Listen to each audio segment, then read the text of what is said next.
decent amount of people, of those who watch my channel, have been asking for. This is, of course, the PS3 version of Demon's Souls. And in this video, I will be showing you my first victory over each of the bosses from this game. It's not a perfect strategy guide, you know. It's my first attempt at each one, and I wasn't trying to consult a guide on, like, you know, the best way to do it or anything like that. You know, this is just some honest, raw footage for you. So yeah, guess who finally got a capture card? Well, me. I did. I finally got a capture card, which means I was finally able to record PS3 games, because if you've watched any of my other video game ASMR videos, usually ones featuring bosses like other Dark Souls games or Bloodborne or Shadow of the Colossus. I did one for Sekiro, Shadows Die Twice, and I also did one for Nier Automata, great game. But for this one we have Demon's Souls, and I would record everything using the share feature on PS4, because it's got that nice little button you press and it just records everything perfectly for you. You know, there's no need for extra software, no need to set anything up, no need to have even kept in mind that you're recording ahead of time. You just press it and there you go, it's done. And so you couldn't do that on PS3, right? I didn't have any kind of thing to record on it. So that's why I couldn't do any PS3 games for the longest time. I just kind of thought, well, I guess Demon's Souls is going to go unrecorded for the TARS ASMR review show boss video. And then there were two things. Well, one was the announcement of the Demon's Souls PS5 remake by Blue Point Studios, who famously made that amazing remake of Shadow of the Colossus, which I have a video on. Go check that out if you haven't. So I thought, oh, well, great, you know, I can finally make a Demon's Souls video. But also, the problem is, you know, that requires getting a PS5, which is expensive and hard to do because they're kind of, you know, on hot demand, rare supply right now, you know, supply and command, as a great Nova Scotian would say. So I thought, well, you know, let's look into capture card stuff for the PS3 and just bite the bullet and do it. And, you know, like Shia LaBeouf, right? Just do it. Or, oh wait, we don't like him anymore. There's stuff. Never mind. Yeah, so I did it and I got a capture card, and yeah, so now I can record on PS3, and now you have this video of PS3 Demon's Souls. Very nice indeed. Of course, I always gotta have myself a nice beer for videos, something to cleanse the palate, you know, keep the throat clear. And this beer I have today, you can't see it, of course, but know that it's here in existence for me, is the Steamworks Salted Chocolate Porter. And it's a strong beer, 6%. And, yeah, a salted chocolate porter with rich chocolate flavors, balanced combination of toasted and chocolate malts, you know, and nice bit of salt for an intriguing finish.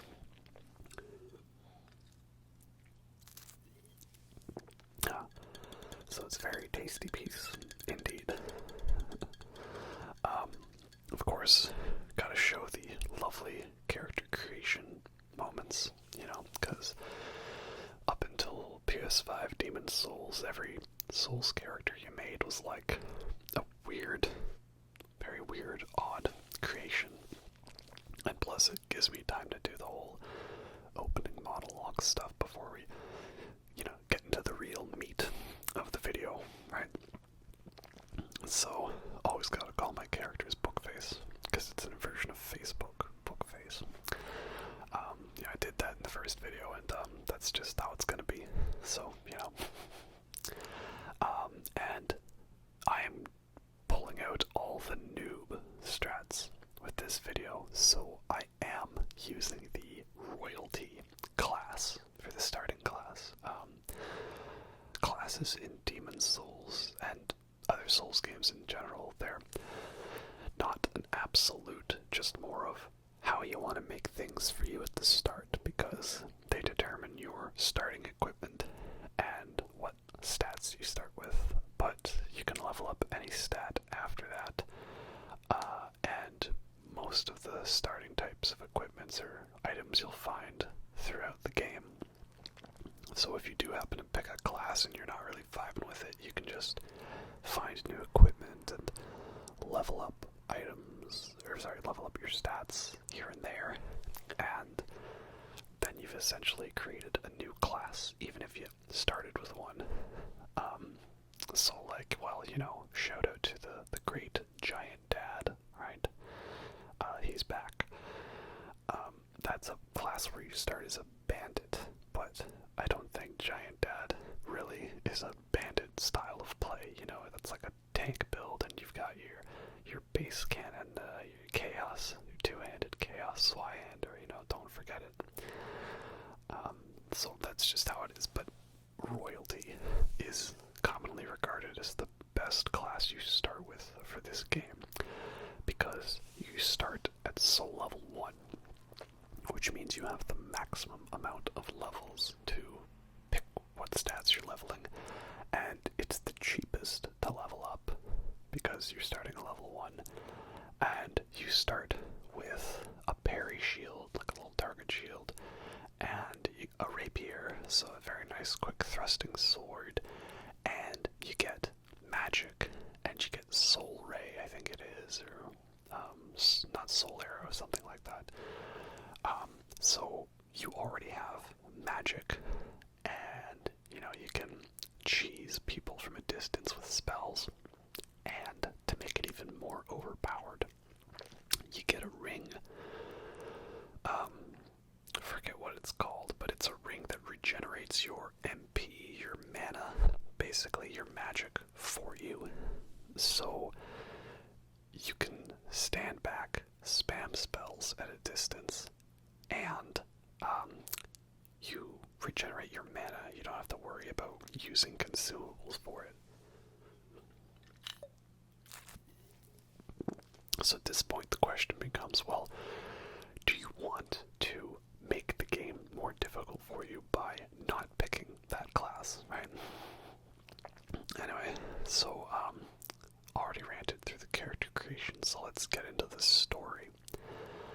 Basically there's like this land of Boletaria, and there's a deep fog surrounding it, and of course our character thinks, hey, maybe it's a good idea to go into the fog that only one person ever returned from, and they told us about how it was a crazy evil place, and everything's ruined.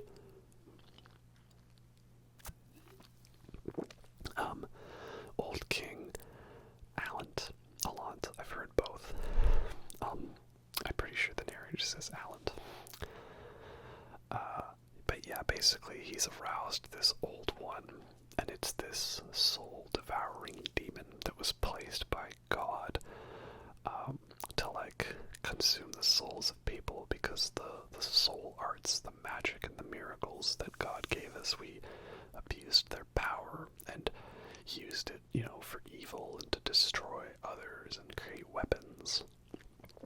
I will also admit that I'm the least well-versed in the lore of Demon's Souls, so it is most likely that I will be getting information wrong. You can correct me in the comments if you like, just be polite about it, right? Just because I'm saying it as a thing does not mean that it's 100% factually correct. I'm only saying it because I think that's what it is, but I could be wrong on it. So yeah, there's this fog over the land, and there's a demon that's devouring souls, and Allant's using the power of the demon's souls because he's like corrupted and evil and stuff. And we're supposed to help the Maiden in Black, you know, our waifu for this game, to get to the old one to lower him back to sleep so we can cleanse the fog, I believe.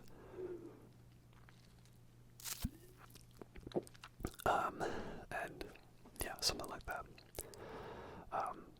Also, I apologize in advance, my chair, it's a very squeaky, creaky chair, so I'll try not to move around too much, you know. And as always, you know, I live in a heavily populated area of town, so background noise is almost always a thing. Oops. But yeah, you can have the choice of playing the tutorial, the journey to the Nexus, and I thought, well, you know, why don't we give it a go, see how it is, right? I'll select the loading screens in the game. They basically show you either characters that will help you out or characters that will screw you over. Alright, so that's pretty nice.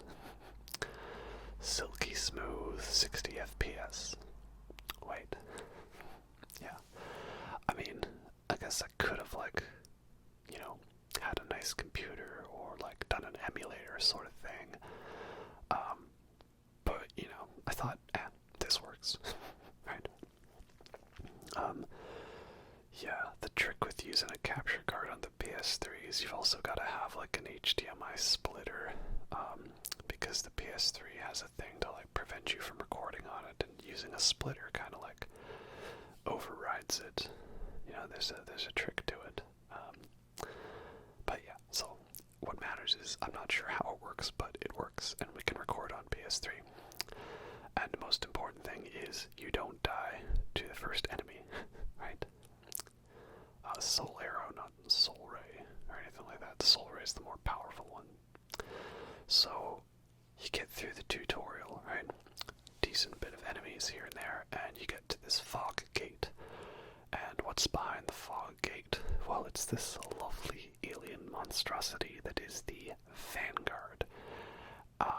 And this fight is basically meant to be a fight to kill you.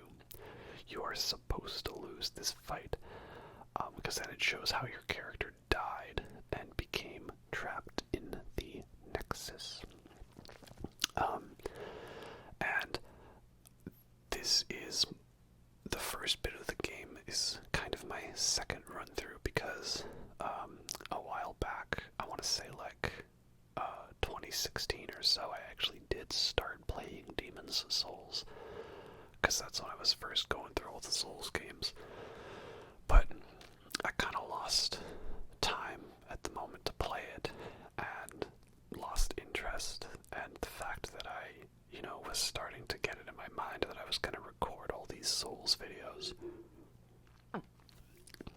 Because it's right around when I was recording Bloodborne.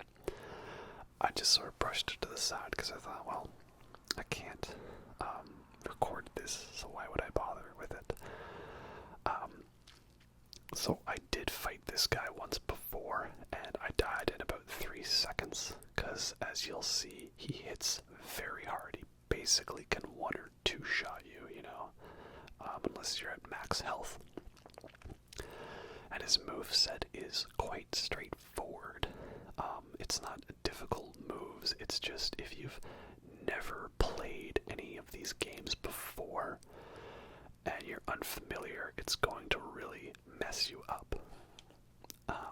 And again, he hits very hard, but you can definitely see, we're going to see this throughout pretty much the entire video. There's almost no aspect of this game that was not developed into further Souls games, right? And I think that's pretty cool. To me, this is like having a band you really love and knowing that, like, an older band was a huge inspiration on that band or a huge influence, and then finally going and listening to that band and being like, oh wow, it's cool to see where this all came from. So, as you can see, Vanguard, he's quite inspiration to the Asylum Demon. The intro boss for Dark Souls 1. But yeah, I actually managed to beat him first try for this playthrough, so that's pretty good, because I thought, well, I'd like to have the footage of beating this boss, but it would be kind of annoying to have to, like, you know, try to fight him, and then if I died, I'd have to, like, restart the entire game, because you only get one shot, one opportunity. Mom's spaghetti, right? So this section here I had actually never seen before, and basically it's like, it's a fun fight, because if you win the fight you're supposed to lose.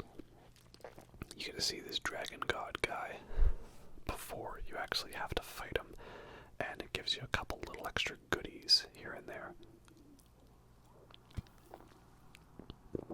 Some extra healing and upgrade stuff, so that's nice.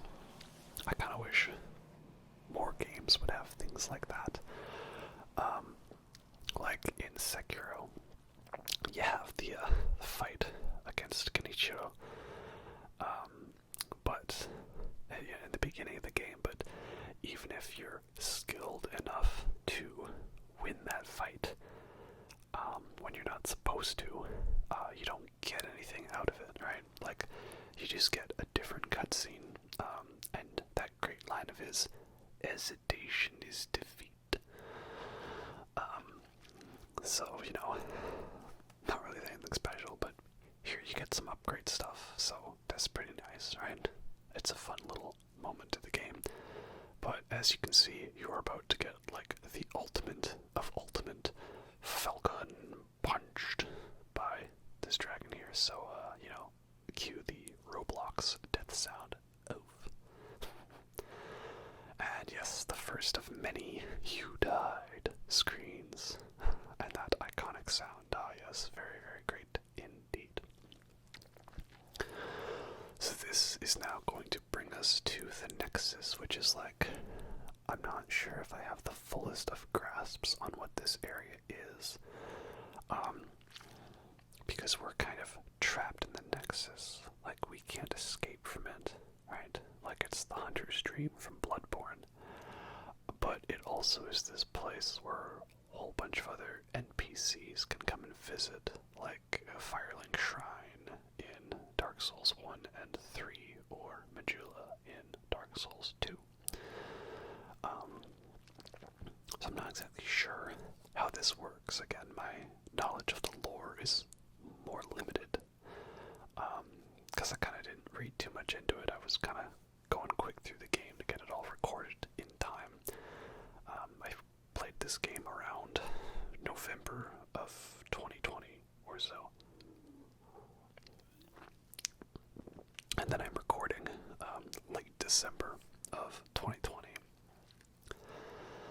You know, only, what was this game? 2009, right? So here we go. Here's the Maiden in Black, our waifu for this story. She keeps the candles lit around the Nexus, and has had some kind of cursed error. That's why she's been blinded with wax on her eyes. Or pancakes, I guess. So, by capturing demon souls, we can reclaim our physical body. And this ties into, like, the two sort of modes you can be in, the two forms. You have the soul form, where you have half your health, and like human form or body form, where you have like your full health.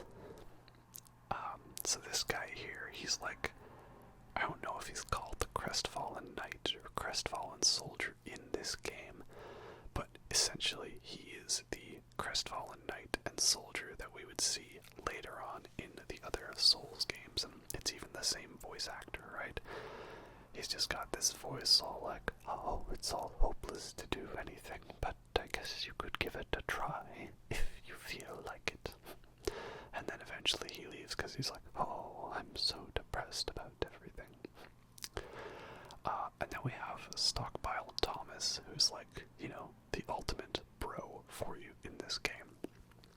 because Demon's Souls, unlike the other Souls games, actually has a carry limit to your inventory. In all the other Souls games, you could just, like, carry every single item in the game in your inventory. But not in this one. In this one, there's an item burden. And so, basically, the best thing to do is just to toss all your extra stuff here with Thomas and him to hold it for you. And the item burden, I mean, it's nice that you get a cool character like Stockpile Thomas in this game, right? He's an ultimate bro, you know, just all like, you have a heart of gold, don't let them take it from you. But also, I feel like all item burden is it's just like, oh, I'm carrying too much stuff, I gotta go toss it all back in the Nexus, and then go back to exactly where it was. Like, it doesn't really add anything to it. Like, I don't know why it was a feature, which is why I'm glad it was something they cut from other games. It's kind of my overall feeling to Demon's Souls. I know there's some people, Democracy I think in particular, people who actually like it better than the Dark Souls trilogy, and put it up near the level of, like, Bloodborne. And I personally, at least from this single playthrough I did, I don't necessarily agree with that. I did really enjoy this game. I mean, it's a Souls game by From Software. Essentially, it's kind of like the big one that started it all. But I kind of felt that this early of a form of the game, like, it was too unstreamlined, and all these extra features and stuff that needed to be, like, I don't know, tightened up and tweaked, fixed, fine-tuned, calibrated, if you will. So, like, item burden is one of those ones. Like, it's this annoying extra feature about how you can't carry, it would overburden you, and then you just end up not picking up items because of that. Like, it doesn't really add anything to it. So, like, they dropped that feature from other games. Oh yes, of course, Baza. Or, like, all the crazy amounts of upgrade stones, right? Like, you know, it would be nicer if it was just nice and simple, you know? Like, eventually they streamlined all these, like, spider stones and moonlight stones and blade stones and sharp stones and heart stones and chunks and all that stuff. They streamed that to the Titanite, which is nice. And then the fact that some of these upgrade materials, you only get them as, like, super rare drops from a specific enemy, and you have to be in, like, a pure black world tendency or something like that, for better item discovery. Like, I never farmed for the pure blade stone, but I've heard the horror stories about that, like, it's like a 1 in 1,000 drop or something like that. Yeah, it just seems a little crazy to me. So I like that, again, that was something they fine-tuned up in later games. It's still a great game, I really love it, but, you know, I like that it was more refined, you know. Also, we have this lovely dragon here who, for some reason, he just doesn't chew his food, you know. It's very mean. Go chew your food. He was carrying all the casuals, right? And of course, he's gonna start the wonderful cliche of precarious bridge with a dragon on it as an environmental hazard, right? Connections everywhere, all over the shop. So, this is Boletarian Palace, and you get through it, the first area, and you unlock the door in the shortcut to bring you to the first boss here, which is Phalanx. And Phalanx is a boss that is weak to fire, so this rewards you for having explored the area properly, so that you found the fire bombs and the turpentine. Because basically I think Phalanx is like, longbow something, like this archer, right? This archer who sniped from protection of all the shields. The shields helped this archer. And, you know, they were kind of, I guess, cowardly in a way that they had to hide behind all these shields in safety. As you can see, I was just trying to be cautious and heal, but these shield guys are pretty good at sniping at themselves with all their spears. I think at this point, like, Phalanx is so corrupted by dark energy or demons or something, so that basically it's just this like overgrown cow patty.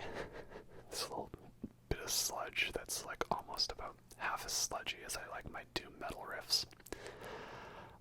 And so the only protection is these shield enemies, which I like how when you're going through the area, they start slowly showing up, right? And you're like, the first time you're like, oh, what's that enemy? And you see them in increasing numbers until you get to the boss, and it's like, oh, it's a whole bunch of them, right? So that's the trick, you know, is you gotta use all your fire bombs so that you can kill a bunch of the shield guys and kind of break them up, and that gives you a little more easier access to get to the boss itself. And this style of fight, it was one that was definitely repeated in later games. This idea of like having a boss where it doesn't do too much to attack you per se, but it's got a whole bunch of other smaller minions that are helping it out, right? So like that would be like Rom, the vacuous spider in Bloodborne, or, you know, like the Celestial Emissary, also in Bloodborne. Never turn down the chance to get a goodie, even if it ruins your tactical positioning. And, oh, what's another one? Like Deacons of the Deep in Dark Souls 3. And this is, I guess, the one fight where it's a little tough if you're royalty, because you've got just the little poking sword, the rapier. And so it bounces off the shields, and it's a little hard to get like a collateral damage with it, because it's not doing like a big swing all around.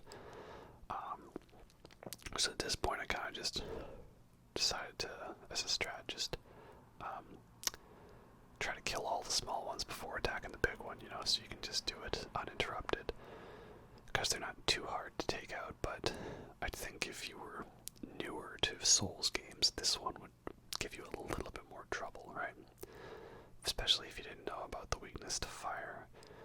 I mean, that's the unfortunate thing about playing Demon's Souls PS3 version in, you know, whatever year that is not like 2018 or so onwards, because like they shut down the servers for this game.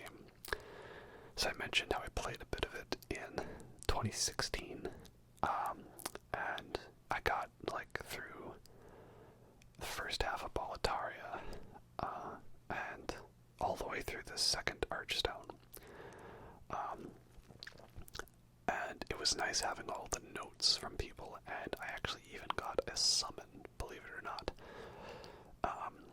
But now that the servers are offline, you know, there's no helpful notes littering the ground, no online, no invasions, no NPCs, no jolly cooperation. It's a very lonely experience, unfortunately, but that's how it is. And also, unfortunately, is that there's no quick button to get to gestures, so you have to like hold down the X button, so I just didn't really bother with it for most of these fights, because I was like, I can't really be bothered to do all that stuff. So, once you've beat Phalanx, first boss, you come back to the Nexus, and now the Maiden in black with, you know, she's barefoot because, of course, waifu, is here to greet you. And she's now going to use the power of the souls to level you up. And also she wants you to talk to the Monumental, which is like this race, this group of people who look like they're all different versions of Aang from, you know, Avatar: The Last Airbender. You know, the Monumental, this is the last surviving one, who's going to explain to us the story and give us the plot and the goal. But, you know, always got to talk to the waifu first, right? And she'll level us up, which is great. And so, yeah, also, this armor I have, it's like this worn set of rags, and I think it had better stats than the starting armor, but eventually I ditched it because I just couldn't stand the aesthetic, even if it had just slightly better stats. I don't know. It just looked a little odd.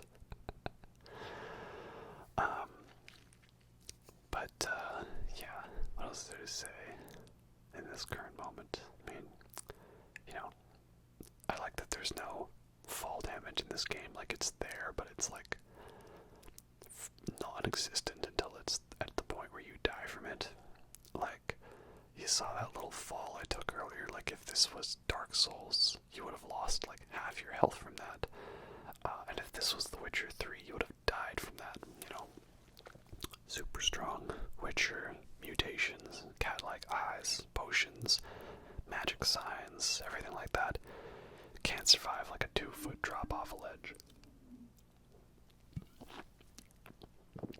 And I do think it's cool, like, how large of a hub area the Nexus is. But most of it is just empty space. So I'm not too impressed by it in that way. And, it's not like you can go up here and find a whole bunch of items. There's like 2 little bits you can drop on to get some nice grass.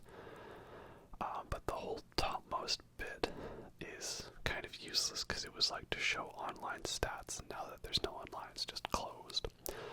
So here we go. We have Aang, the Avatar, who's, all like, then everything changed when the Fire Nation attacked. But yeah, basically they tried to seal the old one away from the Scourge to the demons, and now that's the thing that we have to go do is, become a slayer of demons, right? There's the chosen undead, the bearer of the curse, seek souls, and, Ashen One, and all good hunter, and honorable shinobi, Obi-Wan Shinobi. But here now it is a slayer of demons, right? So this was, the original Doom revival game. It's pretty nice. So, like, let's see if I can pay attention and figure it out. They lulled the old one back to slumber, and he's a weird giant eldritch being of sorts. And so, in order to mend the fabric of what land still remained, we entrusted 6 elders with 6 precious archstones. 1 to the king of a small yet diligent land. 1 to the king of the burrowers underground. 1 to a wise queen of the great ivory tower. 1 to the chieftain of lost and ill-fortuned souls. 1 to the shaman of the tempest-worshipping shadow men. 1 to the last of the great giants of the northern lands. And 9 were gifted to the race of men who above all else desired power more than anything.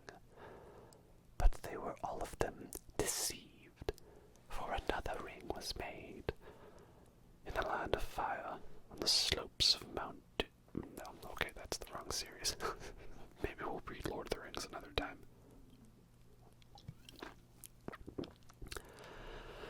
But yeah, they separated the Archstones, but they've all fallen to the power of demons, so we have to, like, claim back the Archstones in our name, and, take the souls for ourselves, right? The Archstones are basically all the different worlds. Now it's your turn. You must lull the old one back to its slumber and seal it away for all eternity.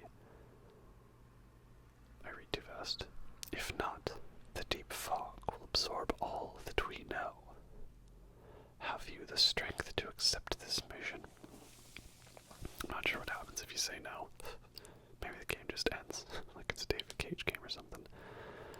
Now go forth and destroy every last demon.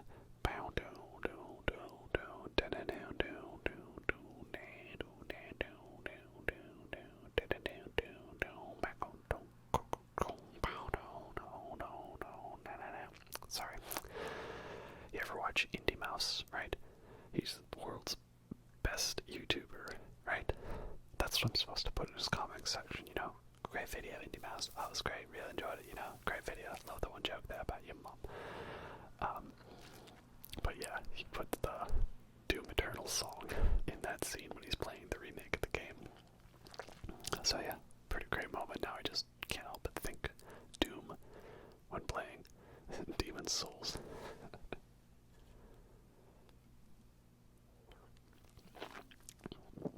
Good beer. So yeah, now here's Maiden in Black and we can level up. And there's no gold coin in this game, so you can't do the infinite luck strategy, as much as Deadpool tried to say that luck was not a superpower in Demon's Souls remake until they patch it. It is a superpower, but we don't have that ability here, unfortunately. Yeah, there's one thing I don't like with the leveling, and that's that you can't level up multiple stats at once. Like, in other Souls games, you can if you have a bunch of levels you can see what it looks like if you put all the levels into your health, and then see what it looks like if they're all into, strength, and then you can put a couple here, a couple there, like mix and match, and then you get a better sense of how many levels you could gain. But here, it's, you pick one stat, and it levels it up, and then it's committed to, and then you can pick your second stat to level up. So, again, my thoughts on the game overall, it's a really nice concept, and it's really fun and enjoyable, but it definitely became more refined and smoothened out in the later games. I think I'm also on record as saying that my favorite of the Dark Souls games was Dark Souls 3, and I still stand by that because that one is like the greatest hits album, and it has the least amount of filler. Speaking of filler, the kind of filler that's nowhere near as the kind found in Twinkies, here we have the Red Dragon. So this was the original, kill the player the second after they leveled up enemy, that they did exactly the same in Dark Souls, right? With the dragon on the bridge cliche. And this one, there might be some kind of way to fight it, but I don't think there is. I think it's literally you just have to stand here and either shoot arrows or use magic. So it doesn't really even count as a boss, but it's a unique enemy that doesn't respawn, and it drops a special unique soul. And I've seen other people include it on lists, so I included it here, but I didn't put all of the footage of it, because it took quite a while. I think at least like 20 minutes to half an hour of just standing around, waiting for it to fly back, go through the same motion, lock on, shoot a spell, wait for your mana to regen, rinse, and repeat. So, sometime later, meanwhile, thousands of miles away, finally kill that dragon. Not fun. Not fun, right? It's weird, though, that there's the blue dragon that sits up right on the same perch that this one did. But you can't attack that one yet. He just sweeps his tail and insta-kills you if you try to get the loot near him. You can't fight the blue dragon until much later. I thought it was weird that I hit him there and he just kind of died halfway through midair, but I ain't questioning it. So now the bridge is finally safe, right? Yay! And again, I kind of found out how difficult it is to do gestures in this game. So you get across the bridge, and this brings us to one of the best boss fights in the game and in the series because of just how epic in scale this fight is. Like, look at this guy, right? Whew, the Tower Knight. Giant sword, giant spear, giant guy, giant, And then not only that, you got that, those fat officials, as they're called, and all these archers, like, where do you begin? So what I like about this fight is it gives me very heavy Shadow of the Colossus vibes. In fact, a lot of the fights kind of do in some way, in that the bosses in this game, not all of them are that difficult. There's a couple that are like real tricky ones, but they're more along the side or the lines of being a puzzle boss, where you have to figure out the gimmick to the fight and how to approach it, right? So Phalanx, the trick there was to separate all the little minions and use fire, because the boss is weak to fire. And this one is, it's like, well, first you gotta go up around the sides and fight the archers there. Or, you know, you can do the expert mode like I'm doing, which is where you don't actually kill them. You just knock them off and then you have to go fight them all a second time. You klutz. And then you can actually fight the boss without being shot at by the archers. But also, the other trick is that, you know, you don't really do a lot of damage to the Tower Knight. So what you have to do is try to hit his feet, his ankles, right? Like the Achilles heel. And that will knock him over, and then you hit the head for maximum damage. Just kind of like in Shadow of the Colossus, where most of those colossi, their weakness is the head. You can stab them all you want over the other sides of the body. But the trick to killing them properly is to attack the weak points that are usually on the head. And of course, this is where I find out that, oh yeah, since this guy has a giant shield, he's gonna have a lot of AoE attacks, right? So you gotta make sure you're behind him here, as you can see. And he has the one annoying move to, like, jump back, right? It kind of knocks you over, catches you at an odd angle. And especially if you get locked into a corner, because, you know, they didn't invent the thing till the later Souls games. That, you know, oh, by the way, this great bit, I thought, oh no, it's over. But it's okay. I still have health. That, you know, you could use the roll button while you're getting up to, like, you know, get up off the ground faster instead of just waiting for the animation. Again, another quality of life improvement I liked. You can see my health is actually not at 50%. It's at 75 because of, like, one of the most important rings in the game, and that's the Cling Ring. The Cling Ring makes it so that in soul form you have 75% of your max health, not 50. It was in that moment I realized you can actually target his head or his body, and so I kind of thought, well, you know, maybe can I get the right angle to spam some spells and, you know, catch him off guard. And I thought, oh, maybe it's a possibility, but might just be easier to go for the ankles, right? Especially if he keeps turning his shield around to block you. But as you can see, there we go, knocked him over. And now you, you know, as Thanos said, you should have gone for the head. So that's what I did. And, you know, as you can see, hesitation is defeat, right? I still sniped him on the head a little bit there. But, you know, that's the maximum damage point is the head.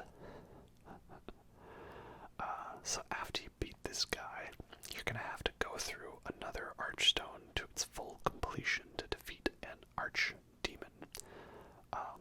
Because there's this fog that's in the way.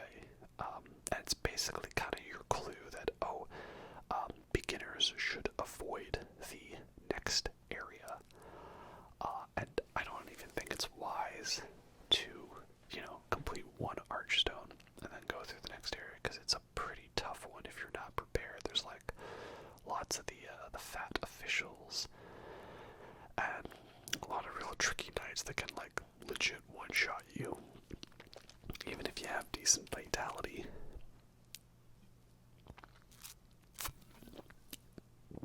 So I just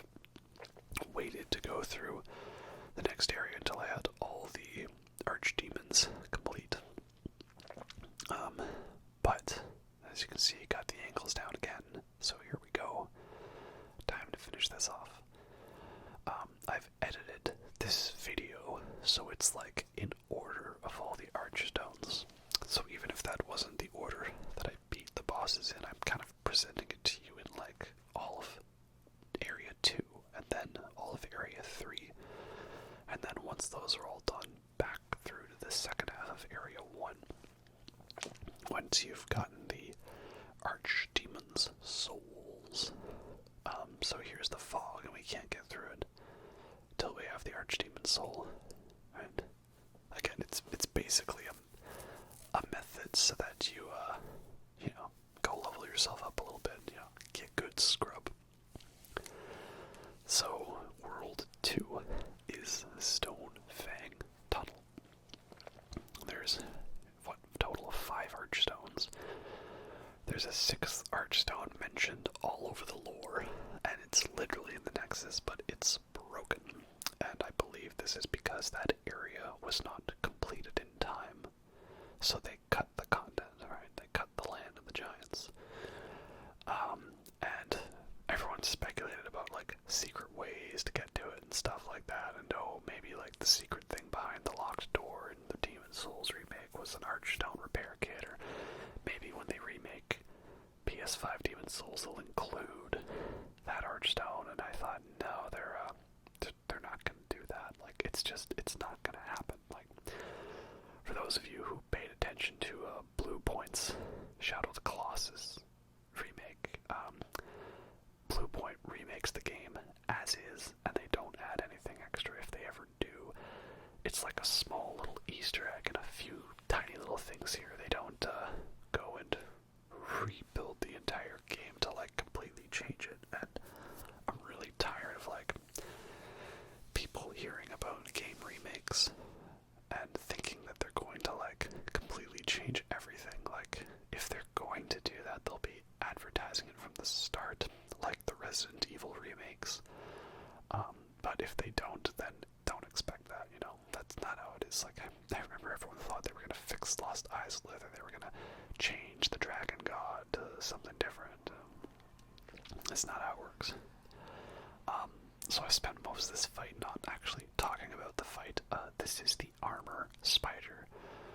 For some reason, armor is spelt incorrectly. There's supposed to be a U in it, if you're Canadian, armor.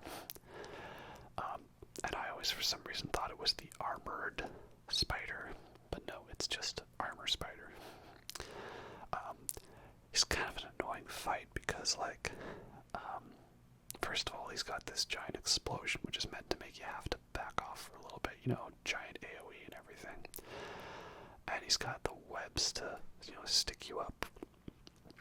And I don't really know if there's, like, a way to get out of them fast, because, like, every time I got hit by a web or ran slightly into the corner, I just got stuck by the web and then couldn't really dodge anything.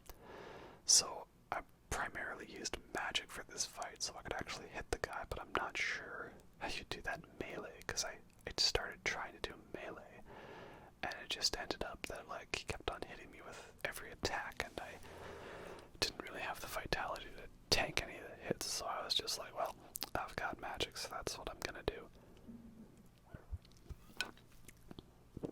I know it's, maybe disappointing that I'm using the easy method for this game, but I started resorting to a little more melee later on.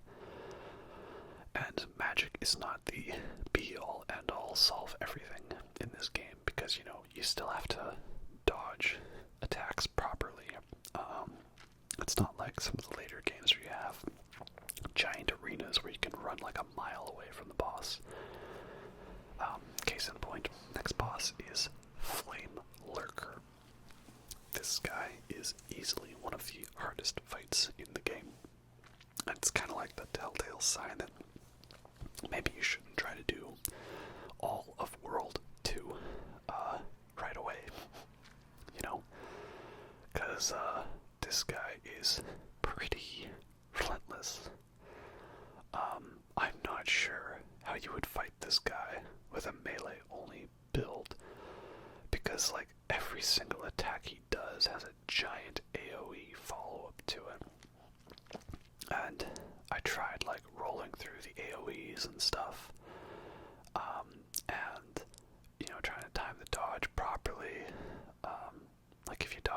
backwards, you can do it, but you don't always have that option. It's a pretty large area of effect.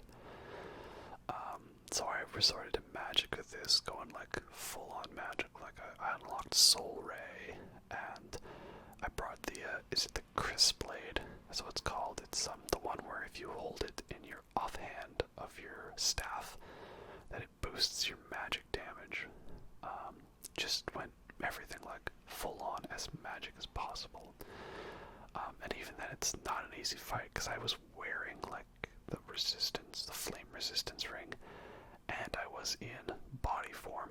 And as you can see, he can basically three-shot me. Especially if you get bad timing, where if he just hits you, like his AI is very weird. Because he'll spend a whole bunch of time jumping around doing nothing, and then all of a sudden he like runs up and he hits you with like 3 AoE attacks in a row, and I like could barely dodge any of them unless I had like ran backwards. Like, it's a really difficult fight, and I'm not sure how I could have done this one melee only. Perhaps I'll try that in Demon's Souls PS5 version.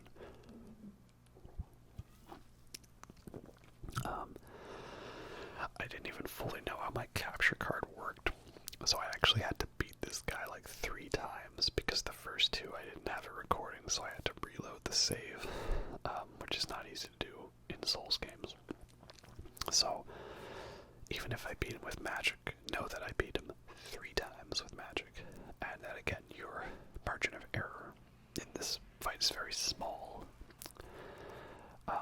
So very difficult fight, that's for sure. Moving on then, the way the Archstones usually work for the 4 secondary Archstones is that you've got like 2 big areas with a boss in between each one as like your checkpoint, right? You don't get any checkpoint until you've beaten a boss. And then the third part of the Archstone is usually just a small area that contains the Archdemon boss fight. So for World 2, it's the Dragon God. You know, the King of Lag when it comes to that.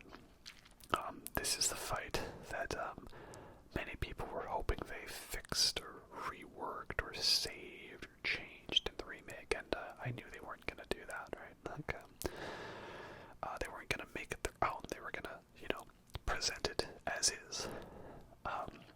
So, Dragon God fight is like a stealth fight, which is very annoying in a game that wasn't made for stealth. It was made for, you know, third-person melee ranged combat, not sneaking, right? And always found it trouble with this fight. Like I mentioned, I played it a bit in 2016, and for that, I did beat Dragon God, but it was very kind of tricky to do because, like, you know, it's a little hard to tell, like, how exactly he sees you and what he can see. Like, the eyes glow red when he knows where you are, and they glow yellow when he's, like, searching for you, right? So you get a bit of kind of, you know,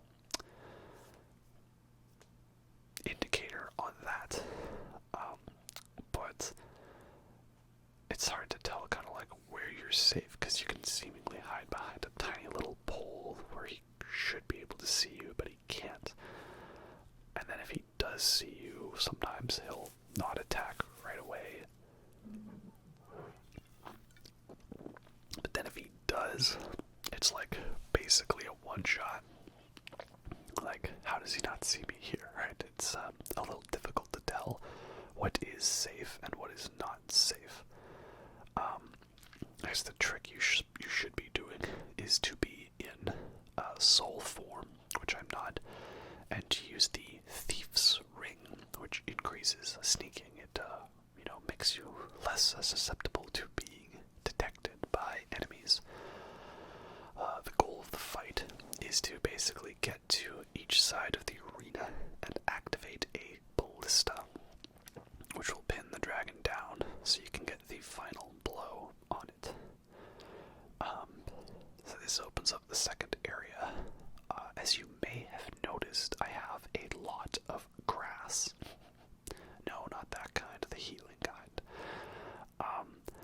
And that's because it's another thing I'm not the biggest fan of in this game is the healing, the way the healing works. So, in Dark Souls, you have Estus to heal, and when you rest at a bonfire, it gives you, 5 Estus, right?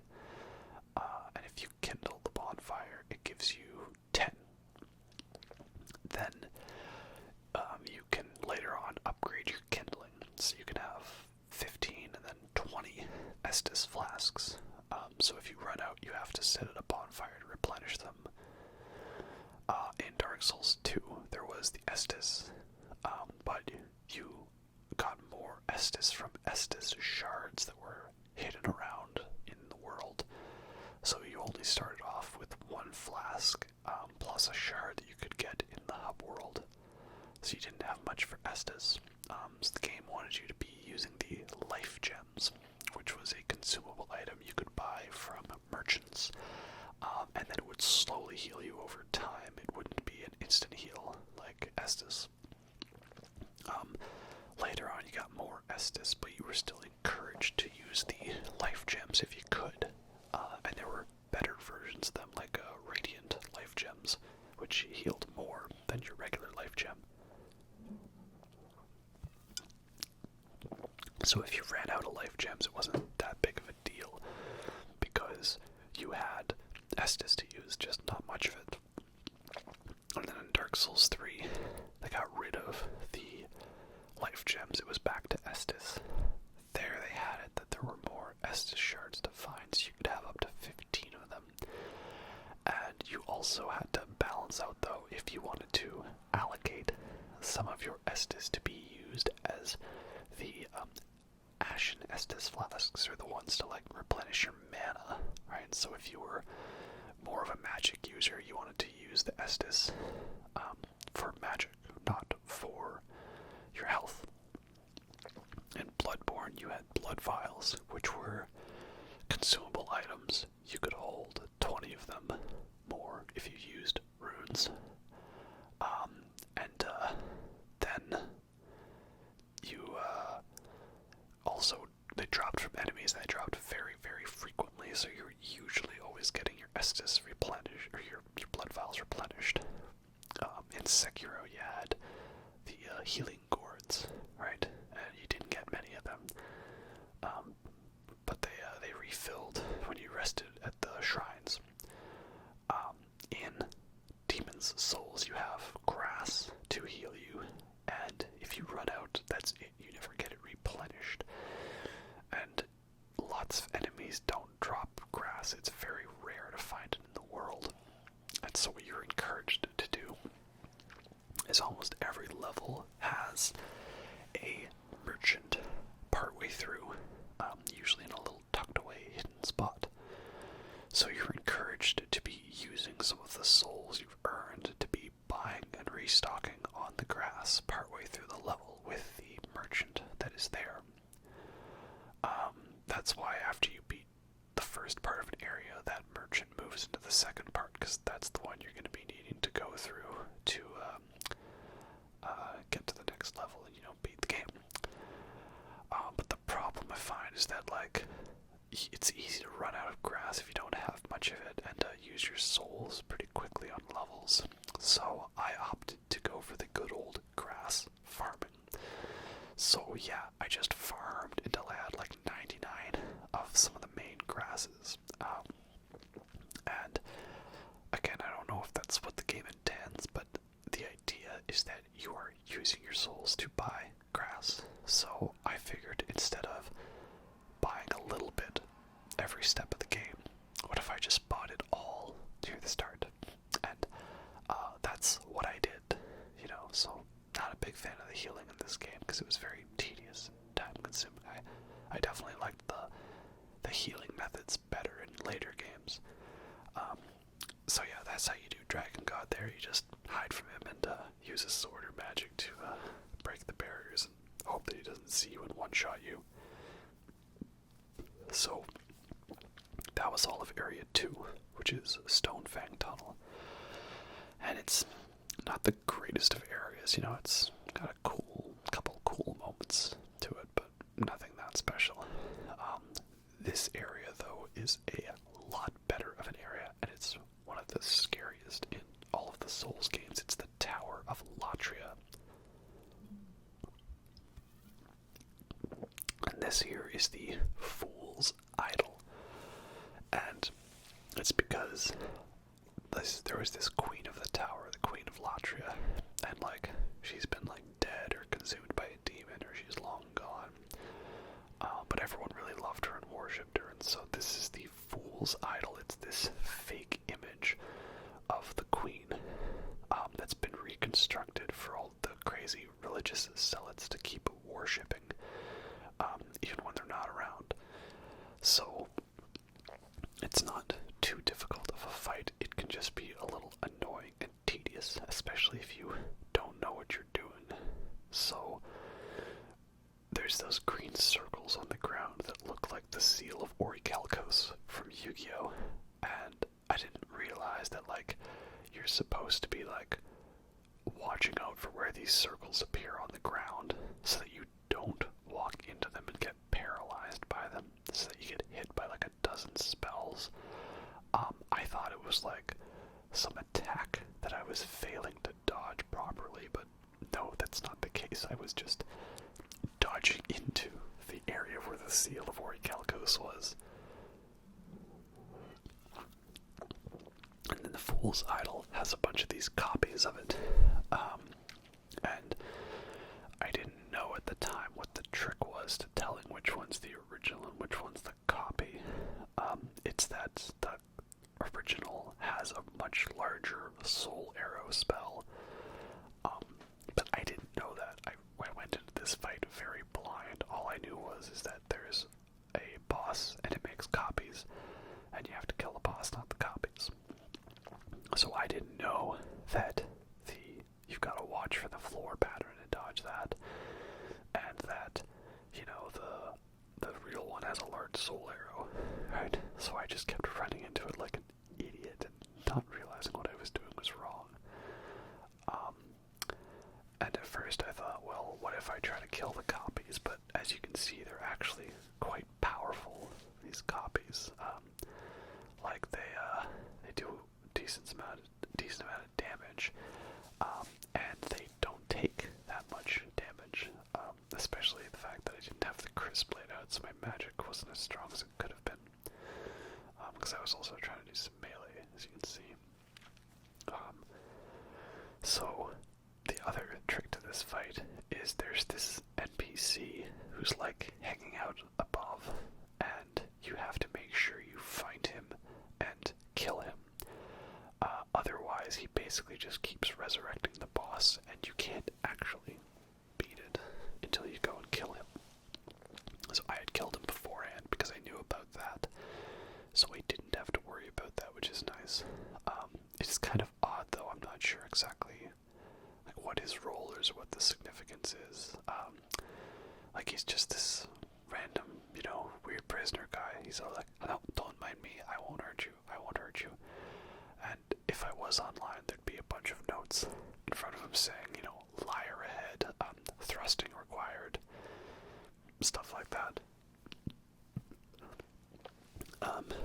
But yeah, so it's not actually too tough of a fight. You just gotta make sure you know what you're doing, and that you're doing it properly and not panicking like me, thinking that I have to be dodging some attack that doesn't exist, and making sure to actually know which is the real one so you can focus on that and not waste your time on all these copies.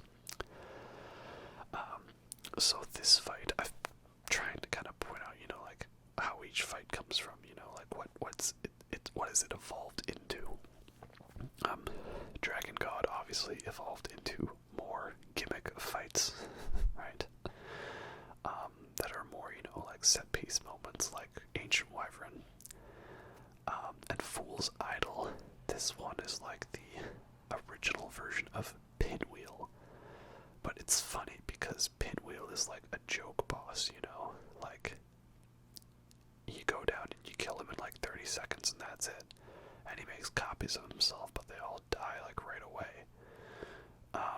this boss, like, as you can see, the copies actually do a half-decent job of putting up a fight, and the environment actually plays a role. Like, there's all those benches and tables in the middle, so you have to be careful, because if you run out there, you'll get yourself caught. And then there's all these other little minion zealot guys around. They can mess you up too if you get their attention. But eventually you can pull through and win the fight.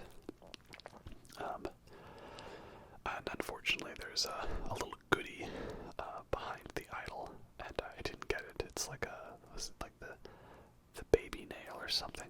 Like, it's a dagger of sorts, I think. I don't know. Tower of Latria is such a cool area. The first part of it is like very Irithyll dungeon in vibe. You know, it's a spooky jail cell, and there's all these different floors, and you have to find all these keys to unlock the different parts to it. And then there's the mind flayers, right? They're like Cthulhu monsters, and they see you and they suck your energy out, right? They zap you with a paralyzing spell, and then Cthulhu gives you the good suck. There's all those notes on the ground from the developers to help you out in understanding, because, you know, there's no notes from other players for you, because there's no online for this game, unfortunately. And of course, as we can see here, this is the other trope in the Souls games, which is you beat a boss, and then a bunch of gargoyles who you think are your friends come and help you out and bring you up to a new place. But then in like 5 minutes later, then they're your enemies again and they fight you. And I think that's because the concept, from what I understand, is it's like the fool's idol is the image of the queen, and it's meant to give these prisoners like hope or some kind of religious figure to pray to. And then the gargoyles are here to take all those worshippers and bring them further up the tower, so that they can be like processed into like contributing to the energy of this giant demon monster thing. You know, so it's pretty messed up, freaky stuff. I really like this area. And the next area is really cool too, because it, I don't know, something about it feels very like Bloodborne in style, even though it's not really like a Bloodborne area. I'm not sure how to describe it, but it's like, it's weird and creepy and atmospheric, and everything's green, and, you know, I love the spooky stuff. Like, none of the Souls games I would outright classify as horror games, but they have a lot of real freaky moments to them, and I always really love those moments. I like the areas with the creepy, oppressive atmosphere. It's why I actually like Irithyll Dungeon, and I like Blight Town. I don't like the Gutter though. Let's not get too far ahead of ourselves. So you ascend the tower, and the first thing you gotta do is you gotta fight the real boss of this area, which is that black phantom mind flayer on the stairs with no room to dodge. I think that guy is the real challenge, right? Especially because he respawns every time. But you beat that boss, and it brings you here to the Maneater, or is it Maneaters, plural, right? You know, this is the Nelly Furtado boss fight, right? So this fight eventually would become like the Gargoyles rooftop fight in Dark Souls 1, which then became the Belfry Gargoyles in Dark Souls 2, unfortunately. This is definitely, I think, was the fight I died to the most. And there's a lot of reasons. One is that these guys can be crazy aggressive. They have a charge attack that is pretty quick to happen. They've got that magic blast that's a little difficult to dodge. And their primitive AI can be quite deceptive, because they can like hover away for like several minutes and not do anything, and the next thing that happens is they do a bunch of charge attacks and do 3 ground pound slams and boom, you're dead. The other thing that makes it difficult is this arena you fight them in. It's a very long, precarious bridge, like most of the moments in this Tower of Latria area. And so I found there was many times that I just got knocked off ledges and died because of the real boss of all of Souls, which is gravity.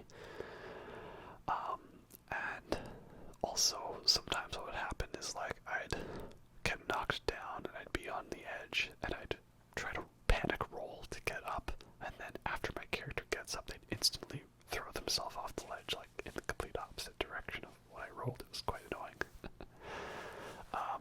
So I'm pretty sure these guys are weak to fire and magic. That's why I opted for the good old fireball. Great spell, of course. And that's just kind of how I did it with magic. The trick is when one of them's low on health, the second one starts to enter, and that's basically your moment to go into hyper mode and kill that one as fast as possible before they get a chance to team up on you. Because if they do, it's basically all over. Like, good luck, you know. Other thing I like about the area is like there's like a weird kind of tendril monster thing, and it's like, you know, over the area. It's like a weird beating heart and stuff, and eventually you have to like destroy these like pillars or like these cultists that are supporting it with magic, so you can drop it into a pit and clear the way. And very much felt like how you have to pull the lever to drop the brain of Mensis in the Mensis Nightmare area. I liked that. Nice reference. But yeah, Maneaters, Flamelurker, False King Allant, whatever. Those are down the toughest ones. So then the main archdemon of the Tower of Latria is the Old Monk.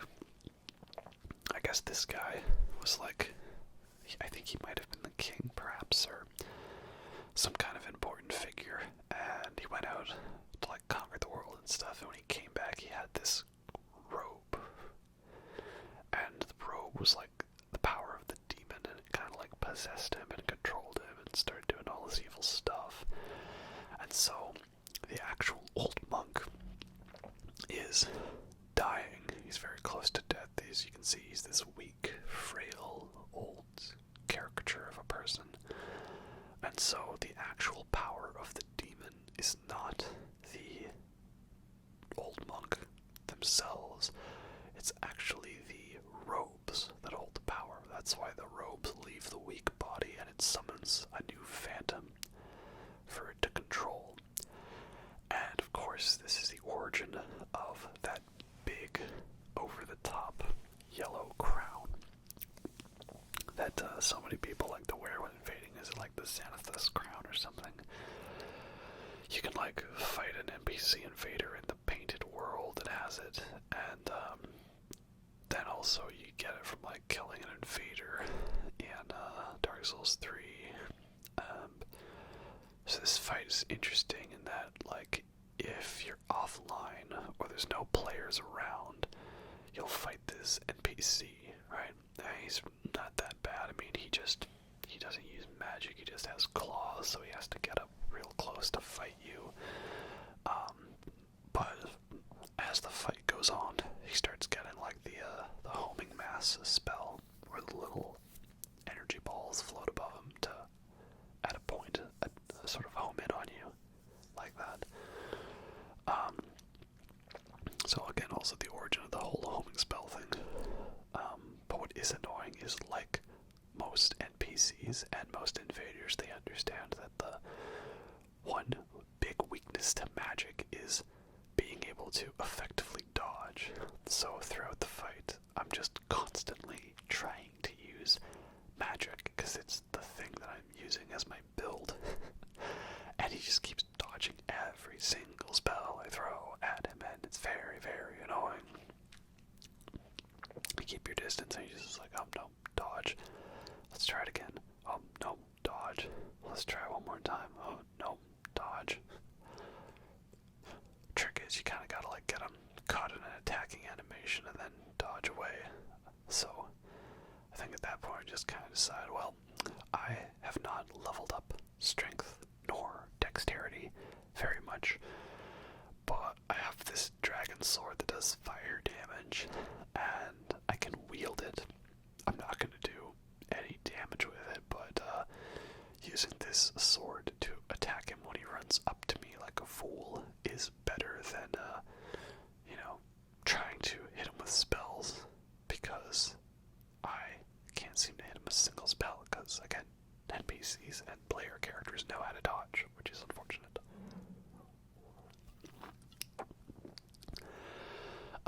The cool thing about this fight, which, I can't experience in the PS3 version at all, and it's that the way the fight originally worked was that if there was another player who had, placed a summon sign near the area, you'd actually get pulled into a player who was fighting the boss. You get pulled into their world, and you would play as the boss.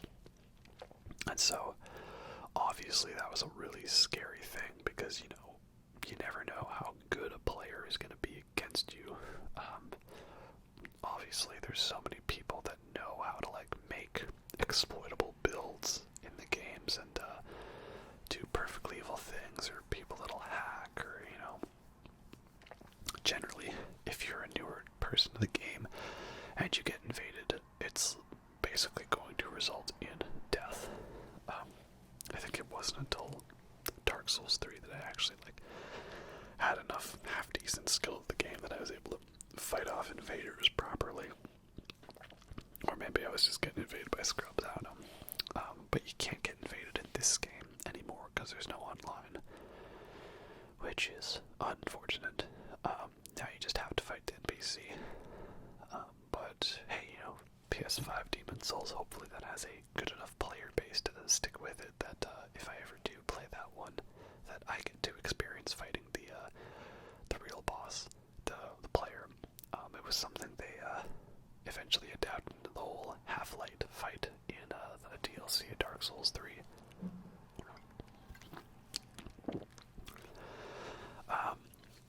So, next is, of course, the Shrine of Storms, fourth area.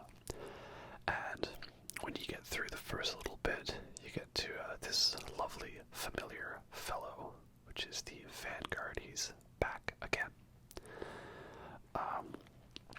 So if you had lost to the Vanguard in the tutorial, this is your chance for some sweet, sweet revenge. But of course I beat him, so I actually was surprised that he still shows up. That's nice. This time the fight, of course, is probably going to go a lot more easier for you, because you actually know how to play the game, you know what you're doing, you've been leveled up. And also, the fourth area opens with a bunch of those skeletons, the ones that are huge fans of Limp Bizkit, because they keep rolling, rolling, rolling, rolling, why keep rolling, rolling, rolling, rolling, rolling, rolling, rolling, rolling, rolling, rolling, what? So, you walk into this area after killing those skeletons, you're probably pretty prepared. The only thing that's annoying is those manta rays, flying manta rays that'll shoot you. So, first area, Shrine of Storms, decent area, nothing too crazy, and this brings you to the Adjudicator. And I think he was some kind of guy that I don't know, was judging people, like a judge, jury, executioner sort of person of sorts. I'm not sure. You can get a shield that has him on it, and it's basically the best shield in the game because it heals you, so you put it on your back if you're a two-handed weapon. But I don't have too much to say about this fight, because you can either stand above him and shoot his head and he dies instantly, or you hit his obvious weak point and he dies instantly. It's like if we took the Tower Knight but made him more susceptible to magic and made it so it was even easier to knock him down. So it's quite a joke of fight, that's for sure, At least we got a shield out of him. Next area, 4-2, is a very tough area because there's precarious skeletons that are very powerful, and they're hanging out on cliffs with a bunch of the manta rays shooting you, and then there's necromancers like spawning a bunch of skeleton ghosts.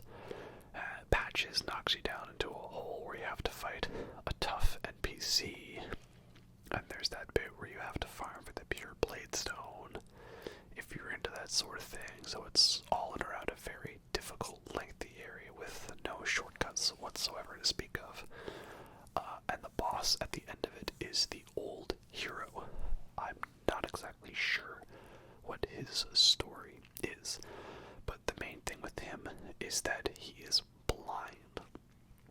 He relies very much on hearing to figure out where you are. So there are two things you can do to be totally OP in this fight, and basically make it so it's very difficult to lose. And that is one, to be in soul form.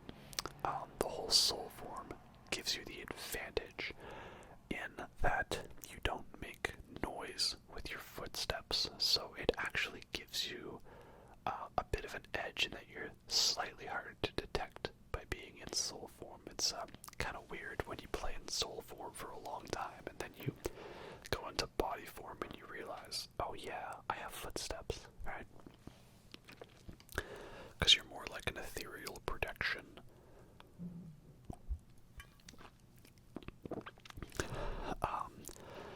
And the other thing is to use the Thief's Ring to make it harder to be detected by enemies, right? So, soul form, Thief's Ring, maximum sneak. And yes, I'm using both those in this fight because, again, like most of the bosses, they're kind of puzzle bosses in a way. You gotta figure out the gimmick that helps you out with it, right? So, you know, like, you just went through a very difficult, lengthy area. Why would you not use the items that you've earned to give you the advantage in the fight? And I don't really get hit much by him, but I'm sure he probably hits hard, especially when you don't have that much for armor because you're royalty. It was weird. I don't know if it's because I was not looking hard enough or because I was kind of ignoring world tendency, but I never found like any armor sets, really. Anything I found was like male only, and I picked a female character. Or it was like, you know, a heavy knight's armor, and I did not have nearly the level of endurance and carry weight to be able to use it with my build. So I just kind of stuck with the default armor, and I was like, okay, I guess I'll do that. On the topic of world tendency, it's this interesting concept, but it's one that I kind of largely ignored for this playthrough. And it's basically that, like, if you're killing bosses and doing a good job at the game, you're pushing your game towards white tendency, where the enemies are weaker, and certain NPCs will show up.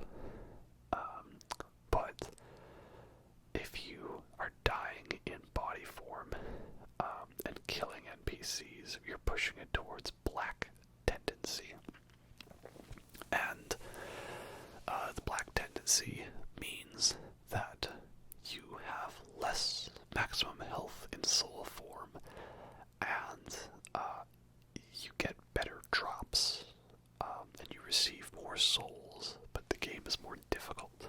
And I'm, again, not the biggest fan of this because if you basically die, if you kill a boss and then die right away, and then never use any of the stones of ephemeral eyes to go into body form, you're essentially keeping your world tendency exactly the same. Like, killing a boss pushes it 30% towards white, dying once in body form pushes it 30% towards black, so now you've broke even. And then you kill the next boss, you go again, 30% to white, die again, 30% to black, stays the same. I just didn't use any of the stones with ephemeral eyes, because I thought, well, you know, if there's a chance that I die in this mode and I make it more difficult, why would I bother with that, right? I'm just gonna make the game more difficult for myself. I'll get back to talking about world tendency, but I may as well use this to also mention about how I don't like the way the crystal lizards work in this game. So, basically I missed them, they're gone. In this game, it's like there's a certain maximum number of times they will respawn in the area. So it's not like you can just quit out and reload the area like in Dark Souls and then just, you know, keep trying at it if they disappear. Like, you have a finite number of chances, and those chances reset if you kill an area boss. But then, once you've killed all the area bosses and run out of chances, that's it. Those lizards are gone forever. And it's even more annoying by the fact that a lot of the upgrade materials you can only get by killing the crystal lizards in these certain areas. So if you either get bad luck, bad RNG, you miss your opportunity, you might be stuck from getting certain upgrade materials for the weapons or builds you want, and your only solution will be to farm a very rare set of enemies that have very rare chance to drop those items you need. So I got lucky in that the items I needed to upgrade were available for me, and that I was using magic to a decent extent. But if you are going for like that plus 10 dexterity weapon, then, you know, good luck with your pure blade stone, right? So I'm not a fan of the crystal lizards in this game. I think that's a little too punishing. And then back to world tendency. So there's a certain NPC that shows up in each area depending on your world tendency, or there is certain areas that will unlock when you have it at pure black or pure white. For example, there's the Dragon Bone Smasher, which is essentially what would become the Fume Knight's Ultra Great Sword from Dark Souls 2. And that only unlocks if you've got like pure white tendency. But if you're like me and you're not going out of your way to get to a certain tendency, then you're probably gonna end up neither at 100% white or black, and then you're gonna miss a lot of these NPC side quests. You're gonna miss out on some sweet upgrade materials, and you're gonna miss out on all these cool moments, right? Oh, that was a to be continued roundabout, yes, a JoJo meme moment if I've ever seen it, right? Or like that, what's that wrestling meme that, oh, watch out, watch out, watch out. So, yeah, I wasn't the biggest fan of world tendency, and I largely ignored it in my playthrough. It would be interesting for me to, you know, maybe give it another try, go out of my way to do the world tendency events, but I don't know, found it wasn't necessary, and that, you know, you're missing out on a large chunk of content and stuff, but that's because you're not going out of your way to play the game a certain way instead of just, you know, playing it how it is. So I don't know, it's a cool idea, but a very particular one. I'd be interested in trying to go out of my way to do it next time. So of course now we're a long way into this fight, and I haven't even talked about it, but that's because this is a longer fight. So I want to make sure I use those moments to talk about other things. And this is the Storm King, right? So there were all these like flying manta ray sort of beasts throughout the level, and now we get to, like, you know, the big one. one, Storm King, right? King of all storms. It's not a difficult fight, and it's kind of a gimmicky one, like most of the other fights. But it is a very entertaining fight, that's for sure. One of my favorite fights in the game, probably just on a pure spectacle level, even if it can be a little tedious and difficult. So when you get into the area, right, there's all the little mini flying manta ray stingrays, and you have to kill a bunch of them before the big guy shows up.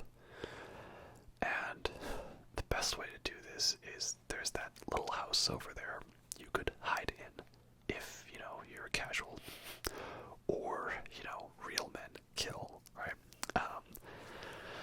So you can go out into the open and grab the storm, what is it? Storm ruler. Yeah, the storm ruler. An epic sword that can pierce the heavens with its mighty crack and mighty sound. And so that's the trick to beating this fight if you were like an all melee build and you didn't have arrows or anything, right? Or you didn't have magic, right? You grab the storm ruler.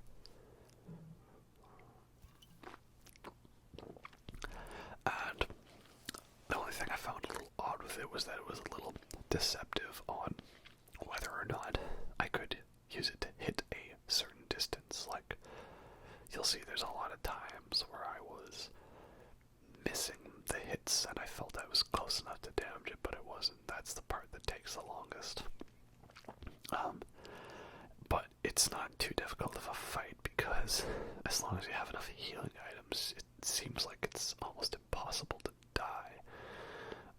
Because, yeah, you see there, I thought it was close enough, but it wasn't. Or, you know, here as well.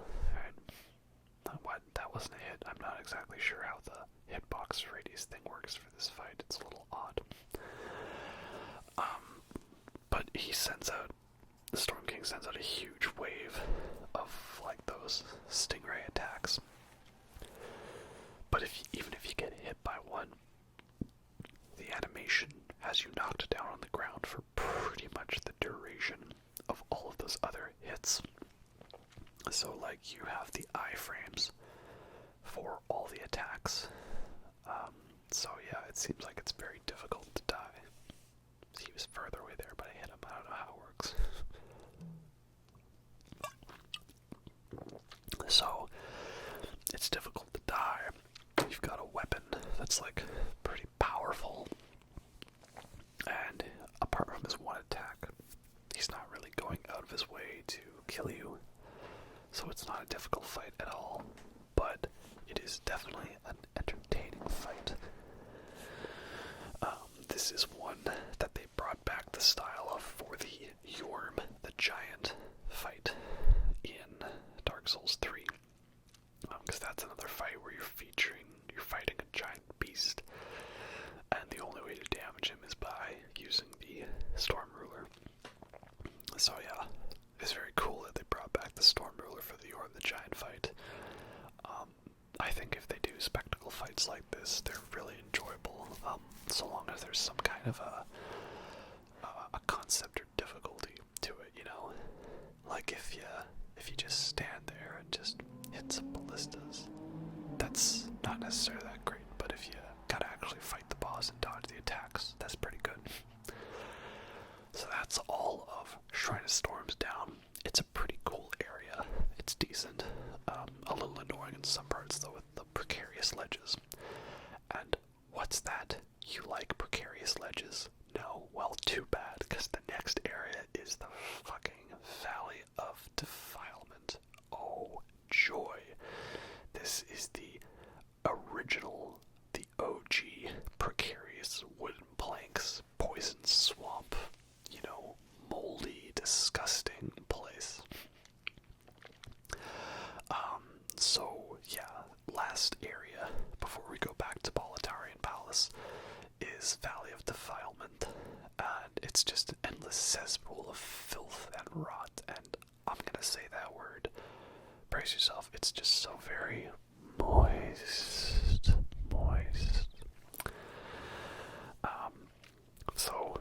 first area is like what would become the gutter in Dark Souls 2, right? It's a bunch of wooden planks up above a giant bottomless pit, and there's enemies that poison you, and there's rats that give you the plague, and it's just an all-around unpleasant experience. Like, there's a reason you save this area for last. And then Leechmonger here, he's a weird fight because you could just stand up on the ledges and snipe him or hit him with magic, so I decided to do the balance where I ran up to him and I used the magic in his face, and if you use fire, it's a very easy fight, nothing that difficult. He can hit pretty hard, and he can cover you in leeches to zap your health. Oh yay, item burden. But why would you come to this area early in the game? Why would you do that? Why are you running? Why are you running? The second part of the Valley of Defilement is basically what would become Blighttown. It's a giant, open, poison swamp that slows you down in the middle of nothingness. And despite again, this is the thing, to point out how I like the oppressive areas, I actually enjoyed the 5-2 Valley of Defilement area. It's like a giant open cavern, and it's bleak, and it's misery, and it's raining. I actually enjoyed it, and I liked this whole bit where you're wandering in the middle of the swamp, and then you can just see something rendering slowly out of the darkness, and oh my god, it's an NPC invader. What's going on? My only gripes with the area is I don't like how there's no item, at least to my knowledge. Maybe it's in a world tendency event to let you move faster through the swamp. They gave you a couple ways to do that in later Souls games, like the ring that you get from the Asylum, or to use the jumping animation with a dagger in Dark Souls 3. But you don't have anything like that in this. That's a little annoying. And I don't like how if you roll, instead of having the fat roll animation, you just kind of do a very long animation of trying to roll and just not. That killed me several times because I accidentally tried to sprint, but I rolled instead. I haven't talked much about this boss because, again, he's kind of not that bad of a fight, right? Dirty Colossus, right? He explodes lots of these flies, I think they are, and they damage you. But if you get coated in them, you can run into the torches around the arena and burn them off. That's a nice feature. That's pretty cool. But it's not too bad of a fight. You just gotta use fire and keep your distance. Though I have noticed those fly attacks he used, they don't just shoot at you. They seem to sit around and hone in on you. It's a little odd. The other thing that I'm glad Souls games improved on, you can see there's the failed roll animation, is that there's an actual meter for your status ailments. In other games, in this one, it's just, you can't see how close you are to being poisoned. It just happens. I don't really like that. So, we come to the final boss of the Valley of Defilement, 5th area. And this is Maiden, Astraea, and Garl, Vinland. So basically this here is our Twitch model, or Twitch streamer, who we really want to get with. But she's got her army of fanboys, right? And Garl Vinland's all women are queens, and we're if she breathes, she's a thought. I don't actually believe that, by the way. Please respect people of, all genders. And really, I feel like this fight is meant to be done as late as possible. I think this should be the last fight you do before you go back to Boletarian Palace to go through and do your big run through up to the final boss. because the whole game, you're basically following what the Monumental said, you know, slay all the demons, down, down, down, down, down, down, down. And you're just like, well, they're monsters, and they're weird, creepy beasts, so I've got to kill them, you know? There's like that giant manta ray thing, and this big dragon that falcon punches everyone, right? And then you get to the Valley of Defilement, and there's all this suffering, and this rot, and these people are horrible. And you get to all the end of it, and then who's there was this pretty woman, and this seemingly honorable knight of sorts, right? Or maybe he's a cleric. No, he doesn't do miracles. I just said, wait a bit, to hear all the dialogue that he has to say. And, yeah, like, it's kind of questioning, like, well, you know, is it actually right to kill this boss, right? Like, you know, that's usually how it is in video games, right? Like, you're the good guy, and everyone else is the bad guy, and they're boss fights, so you kill them and you beat them. That's how it is, because that's it. But this boss kind of asks you to kind of question that, like, is actually following the Monumental's rule and killing all the demons the right thing to do, right? Maiden is just kind of pulling up Priscilla, you know, like, you know, this land is peaceful, its inhabitants kind. You know, maybe they're only attacking us because we've come into this land and disturbed the peace, right? Maybe it's not the right thing to do. How do we know? But we have the quest to do, so we have to do what we need to do, unfortunately, and that's why the song is such a sad, somber one with this aura of desperation to it. And the image of these two characters, Garl, Vinland, and Maiden, Astraea, is one that you see in other games, because there's usually like some kind of a knight where he's got, like, you know, big giant smash hammer and a shield, and he's guarding like, you know, the fair maiden in white. So, like, you know, well, there was like the whole Firekeeper in Dark Souls 1, and then Lothric turns out to be an evil guy. And then in Dark Souls 3, you've got basically a guy who looks almost the same. Was like Igorn or Igorn of Karim or something. And then the other sort of maiden who's like learning magic, and she's trying to become a Firekeeper. But yeah, you can try to get past Garl, Vinland to go kill Maiden, Astraea, but I like it if you, you know, kill him, and he's all like, "Dearest Astraea, I failed you."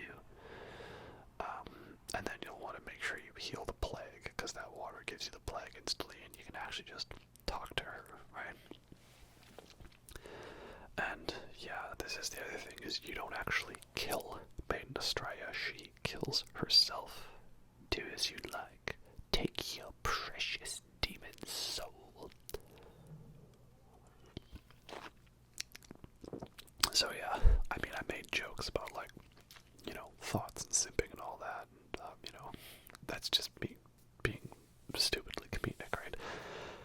In all actual honesty, it is a very sad, tragic fight, unfortunately.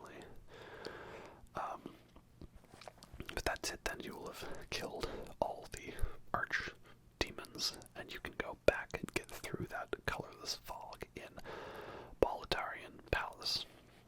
The next area that I just did, it was a very tricky area. Lots of enemies hidden around corners, lots of assassins and rogues that'll parry you and sneak up behind you and backstab you. Lots of the fat officials that are throwing fireballs at you. And there's this fat official who's always running from you and taunting you. But prepare yourself, because it's time to get penetrated. Yeah, I don't know if it's like meant to be a dirty joke or something, but like, this guy's called the Penetrator, and he's got a giant sword that he shoves into enemies and stuff. So is he like Pyramid Head or or something, you know, this big masculine body shoving this giant phallic thing into quivering nurses' bodies. Or maybe it just represents neo-capitalism, I guess, I don't know. So yeah, you can free this guy called Bjor from a cell by killing some of the fat officials and getting their keys. And then he comes in to help you out in the fight. And if he helps you, the fight is basically a joke because he easily distracts the boss for you, and the boss takes full damage even when he's doing grab attacks. And I thought, well, do I want to do that? And I thought, well, this Bjor guy, he's the same guy that voices like Siegmeyer and Siegward and whatever in Dark Souls 1 and 3. So I thought, would I really miss out on the opportunity to have Onion Knight at my side? And no, I would not. So I freed him from his cell and he came and helped me. Maybe another time I'll do the fight myself, but that's how it is. I kind of wonder if Penetrator was the inspiration for Artorias, because, you know, he's like this badass knight, and they both enter the arena by stabbing an enemy and throwing them at you. Maybe it's kind of a thing, right? I feel like every element of this game was the inspiration for other stuff. It's so on the nose in some points. Part of me kind of wonders, like, are you allowed to call Dark Souls a remake of Demon's Souls? Because at some points it's just so closely aligned that that's how it feels, you know. But I definitely prefer Dark Souls to Demon's Souls. It's like very similar, but just executed a little better. This was a part where as soon as I saw what I had to face in a distance, I was like, well, I gotta record this, because this is the Gank squad, the triple Black Phantom Gank squad. And it's one where they had this concept actually in the DLC for Dark Souls 2. And that was that, it's in the Cave of the Dead, or whatever, like I think it is. Where you have like three different NPCs that you gotta fight. You got one who's like a straight up swordsman, one who's like a cowardly archer sniping people. What's that? I use magic. Shh. And the other who's like tank, right? Like you had that in Dark Souls 2 on Cave of the Dead, where there was an archer, there was like a swordsman, and then you had one that was basically, well, it was Havel, right? Tank. So I thought, well, you know, just to pad out the runtime a little bit of this video, and because it's a fun moment, why don't we include the triple Gank squad, right? And as you can see, as long as you use your environment properly, it's not too bad, because the knight guy, he seems to the tower knight guy wants to keep his distance, and if you're fighting the sword guy behind that body over there, and all the pillars, then Archer can't really snipe you, and it's pretty easy to pick them off one by one. But you just gotta watch out that this tower knight guy, he's got some pretty good tracking. Like, we're talking like some Dark Souls 2 level of tracking with those hits, and he hits pretty hard. So you just gotta watch out for some stuff like that, you know. Tower shield, beauty A. So next we have the other environmental hazard dragon that we gotta fight. This one is so special that he gets his own cutscene. Oh wow!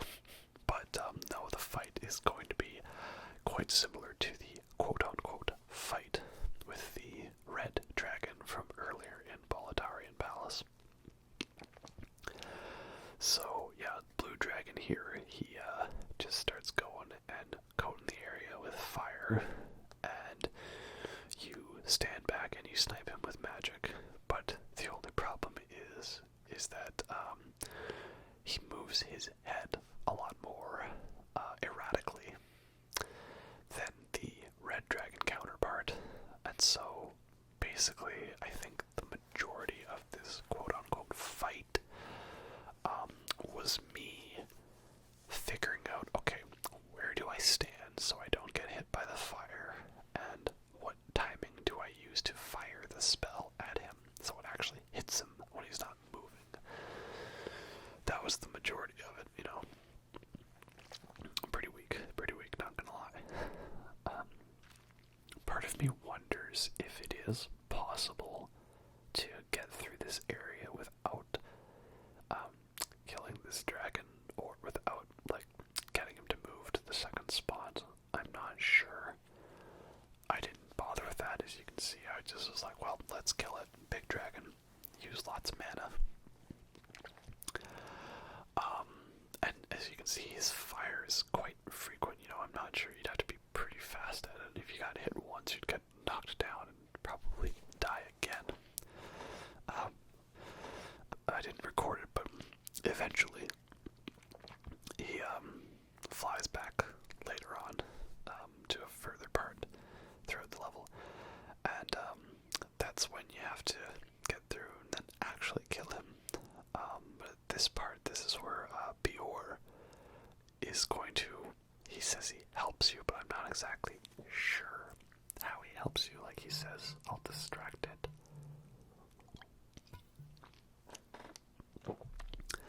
But I found the trick was just like, I don't know, like, run through, get hit, heal, and then run through the second part, right? Like, I don't know how exactly you're supposed to properly do this, because, like, you're not real safe anywhere. And he basically can hit fire again with you before you've even fully healed. I think maybe I got lucky with the running through. Like, there is a pattern to the fire. I can sort of see that, like, he fires down and then he fires back, and, like, that's your chance.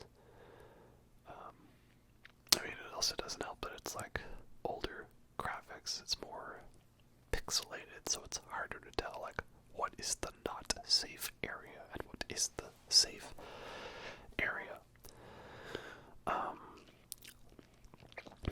You know, maybe that's one thing they've improved a bit in the remake. It was one thing I liked about the remake to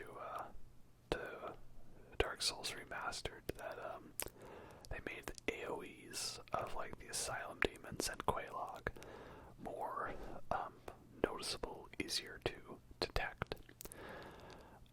Because I remember in PS3 Dark Souls, I kept on getting hit by AoEs that I didn't even know I was close enough to get hit by. So they made it more noticeable in that one. That was good.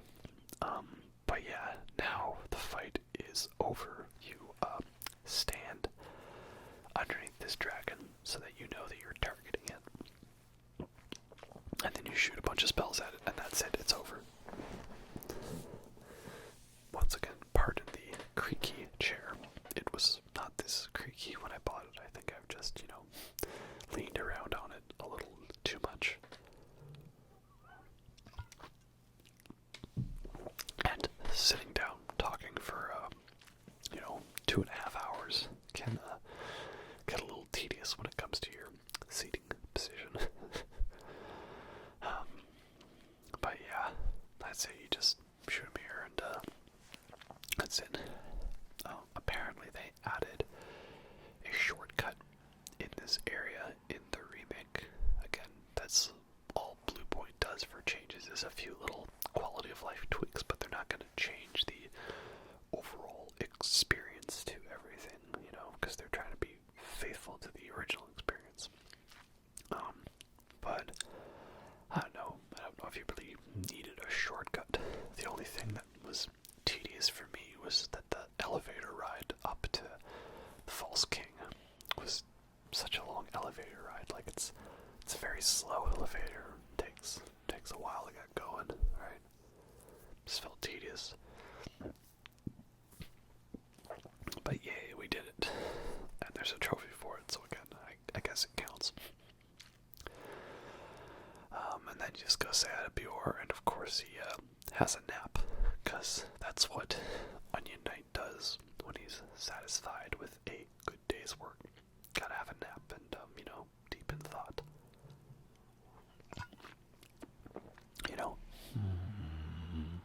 Right.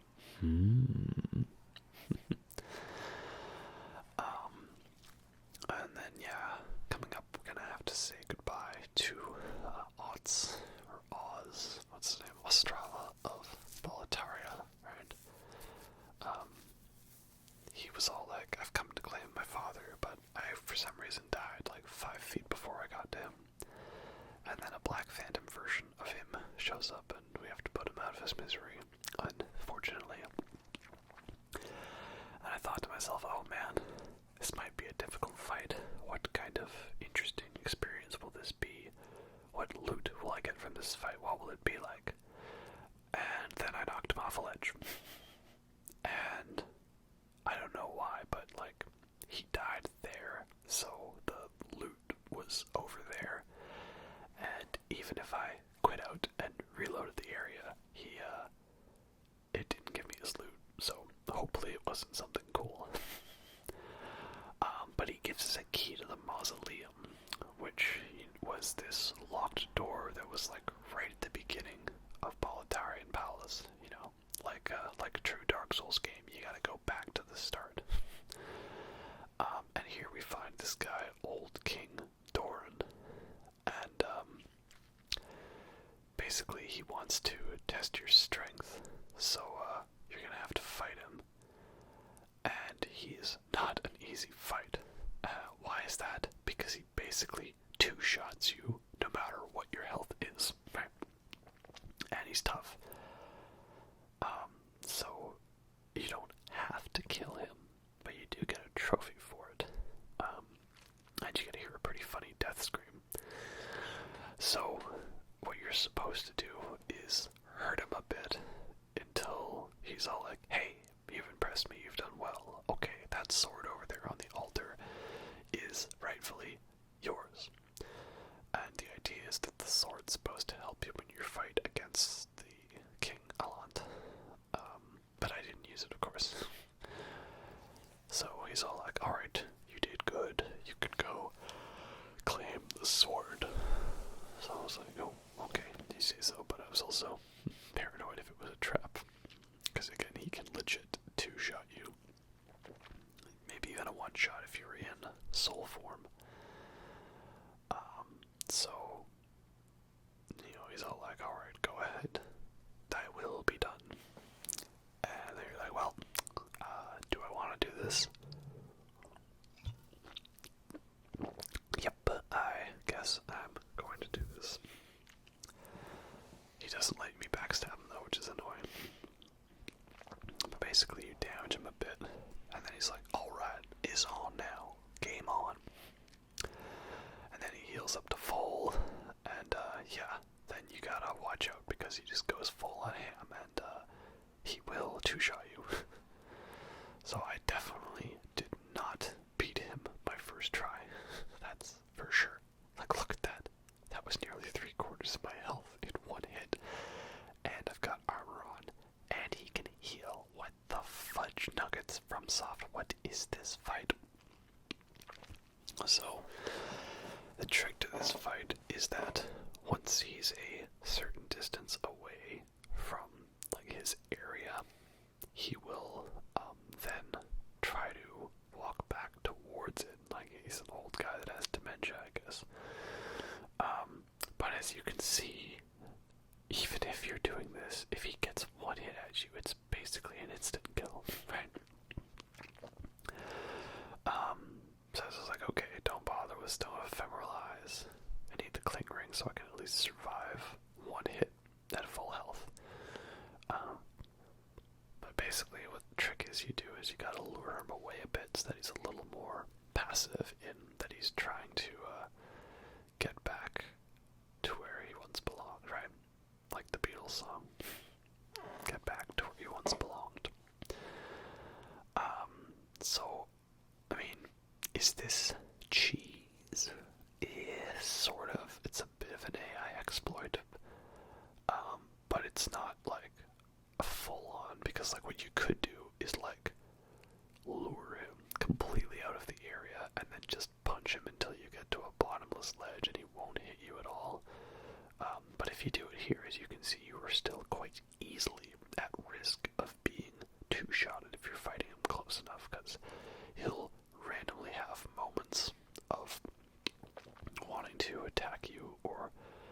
chase after you, so you gotta be cautious at all times. And you see me even using the Insanity Catalyst, which halves your mana but strongly boosts your magic, and I'm using the Crisp Blade. Even with all that, I'm barely denting him, and he healed. I don't know exactly what the conditions are for him healing, or like how frequently he's able to heal, but man, you want to talk about a crazy, insane fight. This is one of them. Like, insane level of health, and insane level of damage, insane level of defense, high resistance to everything. I don't know how you would do this fight like 100% legit without using any kind of cheese to it. Like, as you can see, I've used a bit, and then he's slightly more passive, but yeah, you know, that's just how it is for me.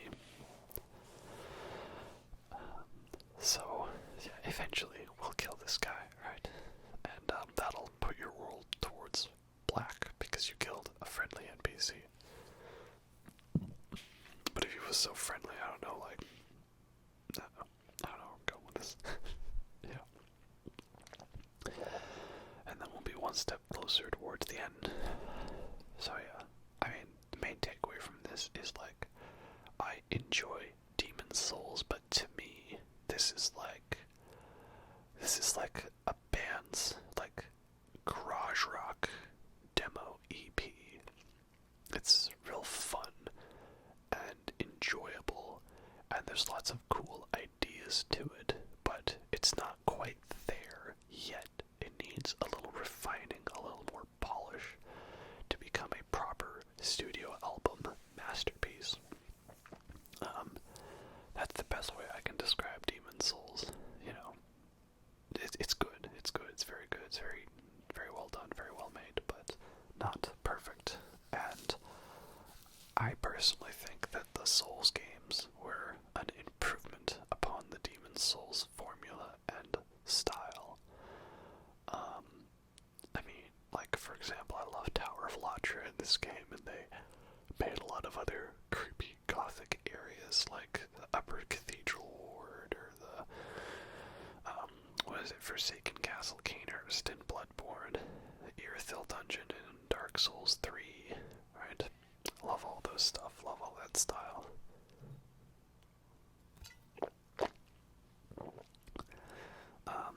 And so yeah, eventually managed to kill him with a bit of cheese, I'm not gonna lie. And his death scream is, like, very loud and kind of comical. It's a little odd. It caught me off guard. And he gives you a whole bunch of cool armor that you can't wear because you're a female character. Ugh. So, now that we've got that awesome sword that we're not going to use, we can take this real long, slow elevator up to King Allant. What a thrill. The darkness inside me to the light. I'm still in a dream. Snake eater, snake eater. Oh yeah, a very long elevator ride. Doesn't this thing have a turbo mode or something? I don't know. I will say though, the one nice thing is that if you die, the elevator resets itself to the bottom. That's nice. I'm not sure if there's any other elevators like that in where it would be beneficial if the elevator reset itself like a lot of the other ones. There's reasons for it, I don't know. But it's annoying having to wait for the elevator to come down and then go back up. So here we have it. This would appear to be the king, but it's not, like, really him. Like, the real version of him is like this corrupted blob that's been absorbed by the old one. This is just like some manifestation of his image, I think. And I know people don't like his redesign where he just kind of looks like Colonel Sanders or something, or like some just generic, like some old white guy. Here he actually looks menacing. But yeah, this is old King Allant, or Allant, and this is the false version of him again, because the other one's an image. This is an image of him. He's an interesting boss in that, first of all, like, almost every one of his hits do, like, an AoE follow-up damage. Very fast and aggressive, right? Similar to how Flamelurker kind of can easily beat you over the head with just a couple combos. And also, he's got that grab attack, which sucks a soul level out of you. So basically, whatever your highest stat is, he actually drains it. Pretty crazy, right? He's also interesting in that many bosses, when you see them doing a move like that, stick a sword in the ground and start going, that's usually the cue for you to run away from them, because it's an AoE. But in the case of King Allant, you actually want to stop him from doing the AoE. You can actually knock him out of it, as you can see. And you want to do that with this one because, one, of course, it's free damage, and two, I'm pretty sure his AoE covers, like, the entire arena pretty much, so you actually can't hide from it. So, I think that's a fun little tactic thing, you gotta actually, like, do the opposite of what you'd want. And you see that he has, like, these charge attacks where you can just go from one end of the arena quickly, so it makes it difficult to heal. He's got a couple of those quick slash combos, and the soul grab. It's, all contributes to making this a pretty difficult fight. This one didn't take me too many tries. I think this was like the third or fourth attempt or so. So it was less attempts than I had on a boss like Flamelurker or Maneaters, right? And then I'm not exactly sure. I've heard that Allant is weak.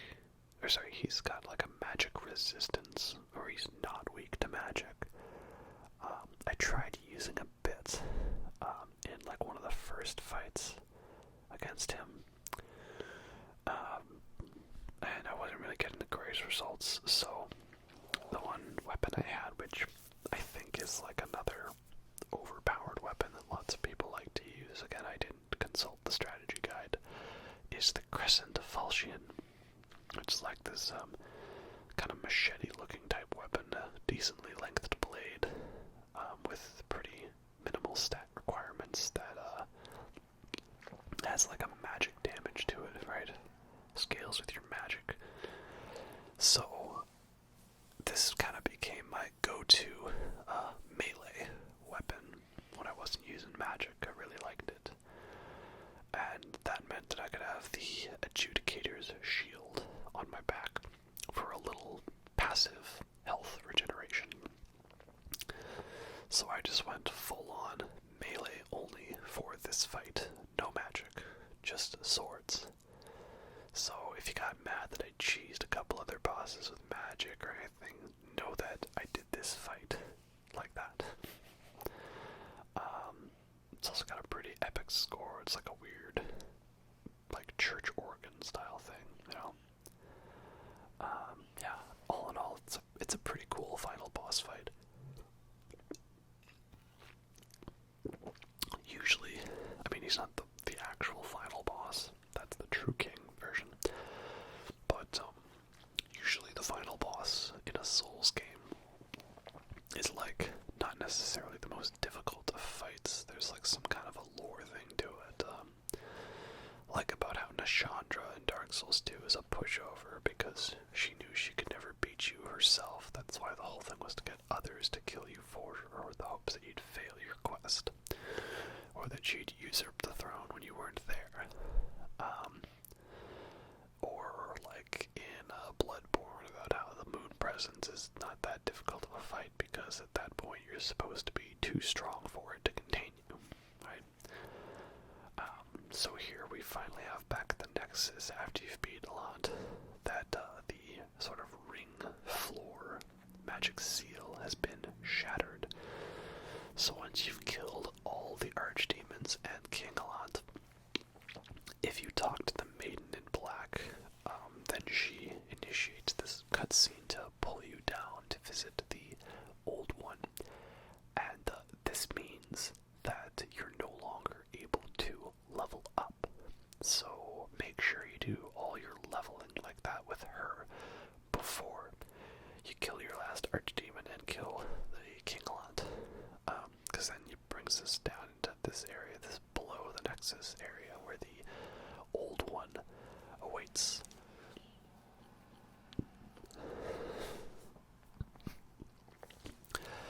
And yeah, we awaken on this beach and stuff, and it's a weird, creepy place.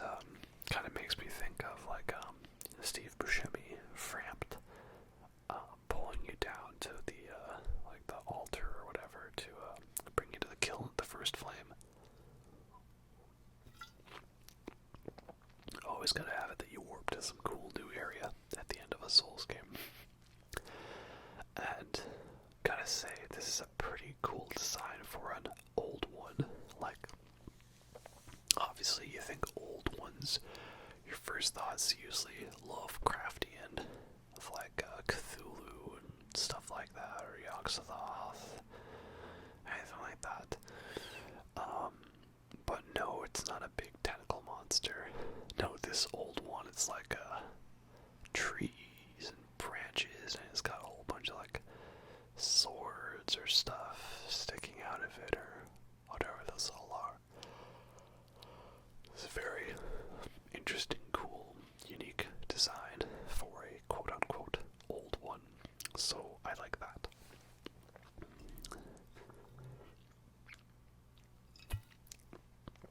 But of course, yeah, we're gonna be wrapping up our journey pretty soon here. There is one more quote-unquote boss to fight, but it is a joke fight. Like, you're meant to just kill the boss easy, like it's a pushover, right?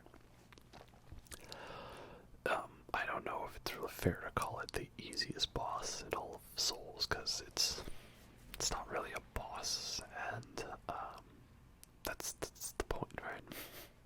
Like, you know, it's not a fight to be difficult.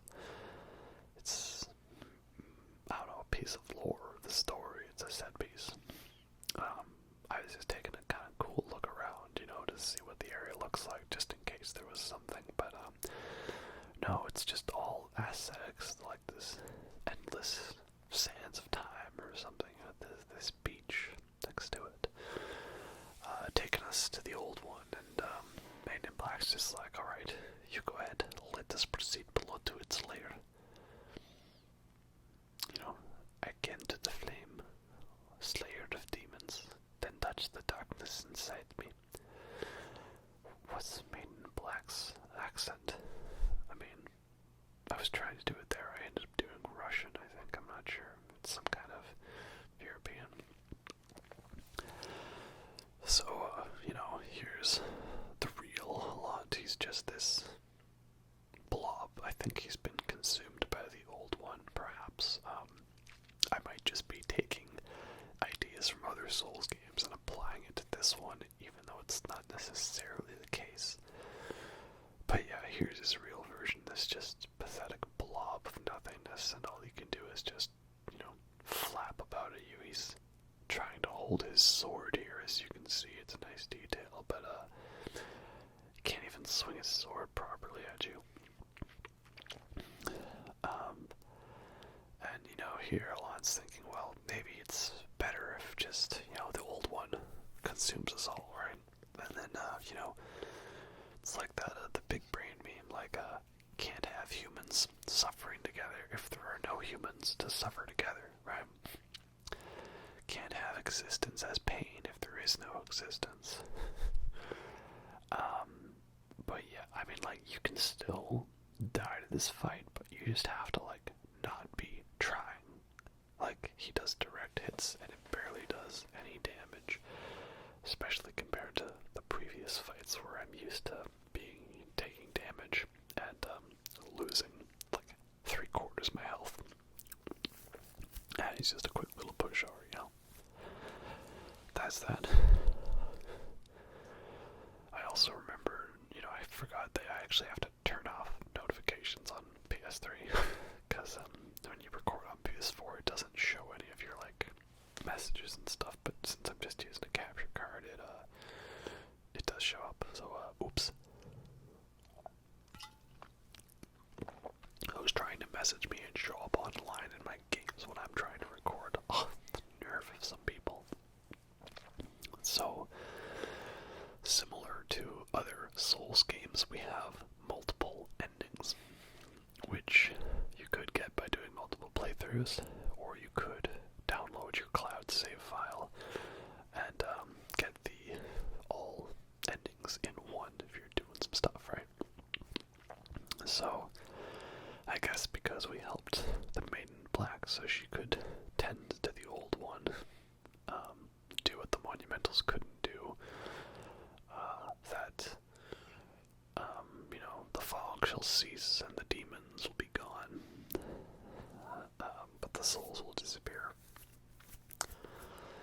You have two options. You could walk away, or you could be a right evil person and kill your waifu. So, yep, I guess, oops, gotta do it. So, sorry, the things I do for content. Yeah, so you kill Maiden in Black, and you do the head stomp thing, right? Which they referenced in the killing the Firekeeper ending in Dark Souls 3 when you stomp on her head. And, basically, yeah, the old one sensed a new powerful demon by its side, and before long, the world would be engulfed by the deep fog. So there's this theory that, like, one of the endings leads to Bloodborne, and the other leads to Dark Souls, right? Because Dark Souls is all like, you know, the world was shrouded by fog, and there was souls and stuff. So, seems to kind of hint that, like, the bad ending of Demon's Souls is the canonical ending, the one that leads to Dark Souls. Because we'll get to the other ending. That one seems to be the one that leads towards Bloodborne, where there are no soul hearts, but there's also no big demon. But there still are old ones, so I'm not exactly sure how it works. But yeah, I guess that was a decent ending, but you know, that's no fun, right? We want to fix that a bit, so let's rewind time. Let's do the mega happy ending, right? Oh, the mega happy ending. Oh, good idea. Diddly-doo, diddly-doo, diddly-doo, diddly-doo, diddly-doo, diddly-doo. So, back in time. This time we're not gonna kill our waifu. Right? She's gonna stay here, make the sacrifice to keep the old one slumbering. And, yeah, we're not gonna kill her. It's a mean thing to do. And plus, we like Bloodborne more than Dark Souls, so that's the world we want to create for ourselves. So, you know, why don't we give one last wave to that waifu of ours, you know? Thanks for leveling us up and making it so that the game was not as difficult. Just love that. My thanks. At last, my duty is fulfilled. So yeah, that's nice. It was an honor. No, Slayer of Demons, the honor was mine. And that's basically it. You just need to run out, escape, and there you go. That's how you beat the game. So, yeah, the Maiden in Black lulls the old one back to slumber, back to sleep, but Paula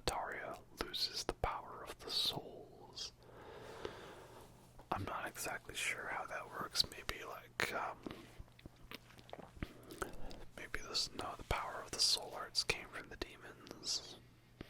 No, because the demons were there to claim the souls. Maybe God just snapped his fingers and got rid of the souls instead of, creating a big devouring monster to claim the souls. Maybe he was a little more merciful in that way. Not exactly sure how it works. Again, I didn't do much research before the video. Oops. But yeah, that's it. That is Demon Souls PS3 edition. All rounded up and done and fun for you. Yeah, the end, right? Well, so there we go.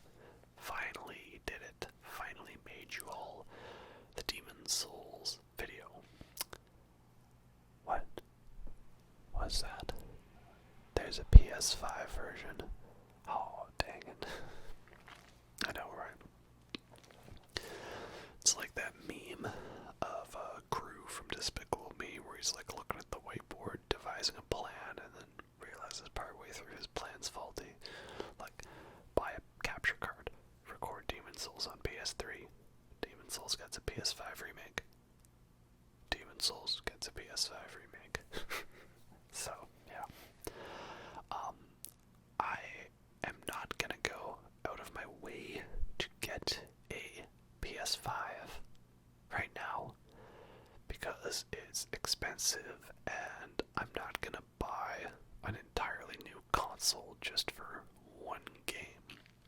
Like, that's usually always how it is with consoles. I never get one right away. Every single one I've waited for. I didn't get the PS2 when it first came out. I waited. I didn't get the PS3 when it first came out. I waited. I didn't get my PS4 until several years after it came out, at least 3 years. And so I don't see myself, like in the past, going out of my way to get a PS5. And I also don't see myself, joining the PC master race.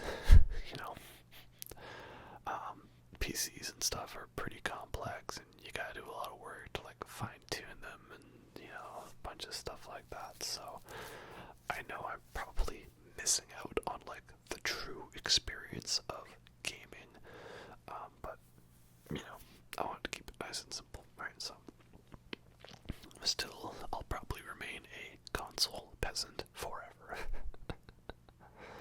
But hey, if being a console peasant means I get some of those exclusives like Bloodborne, then yeah, I'm okay with it. So yeah, I would like to make a PS5 version of this video, but again, I have to get a PS5 first, and I'm not going out of my way to do it. And if I do the PS5 version, I might like to try things a little differently. You all saw the way I played Demon Souls in this game. Maybe in PS5 I'd go out of my way to actually focus on the world tendency, or not use magic because of how crazy overpowered it is. So there's things to consider, things to think about. So the question is, now that I have a PS5, now that I have a capture card to record on the PS3, am I going to make more videos that feature PS3 games? Well, I absolutely want to and would love to. A lot of my favorite games are on PS3, and they haven't gotten remasters or remakes or ports over to PS4 or anything like that.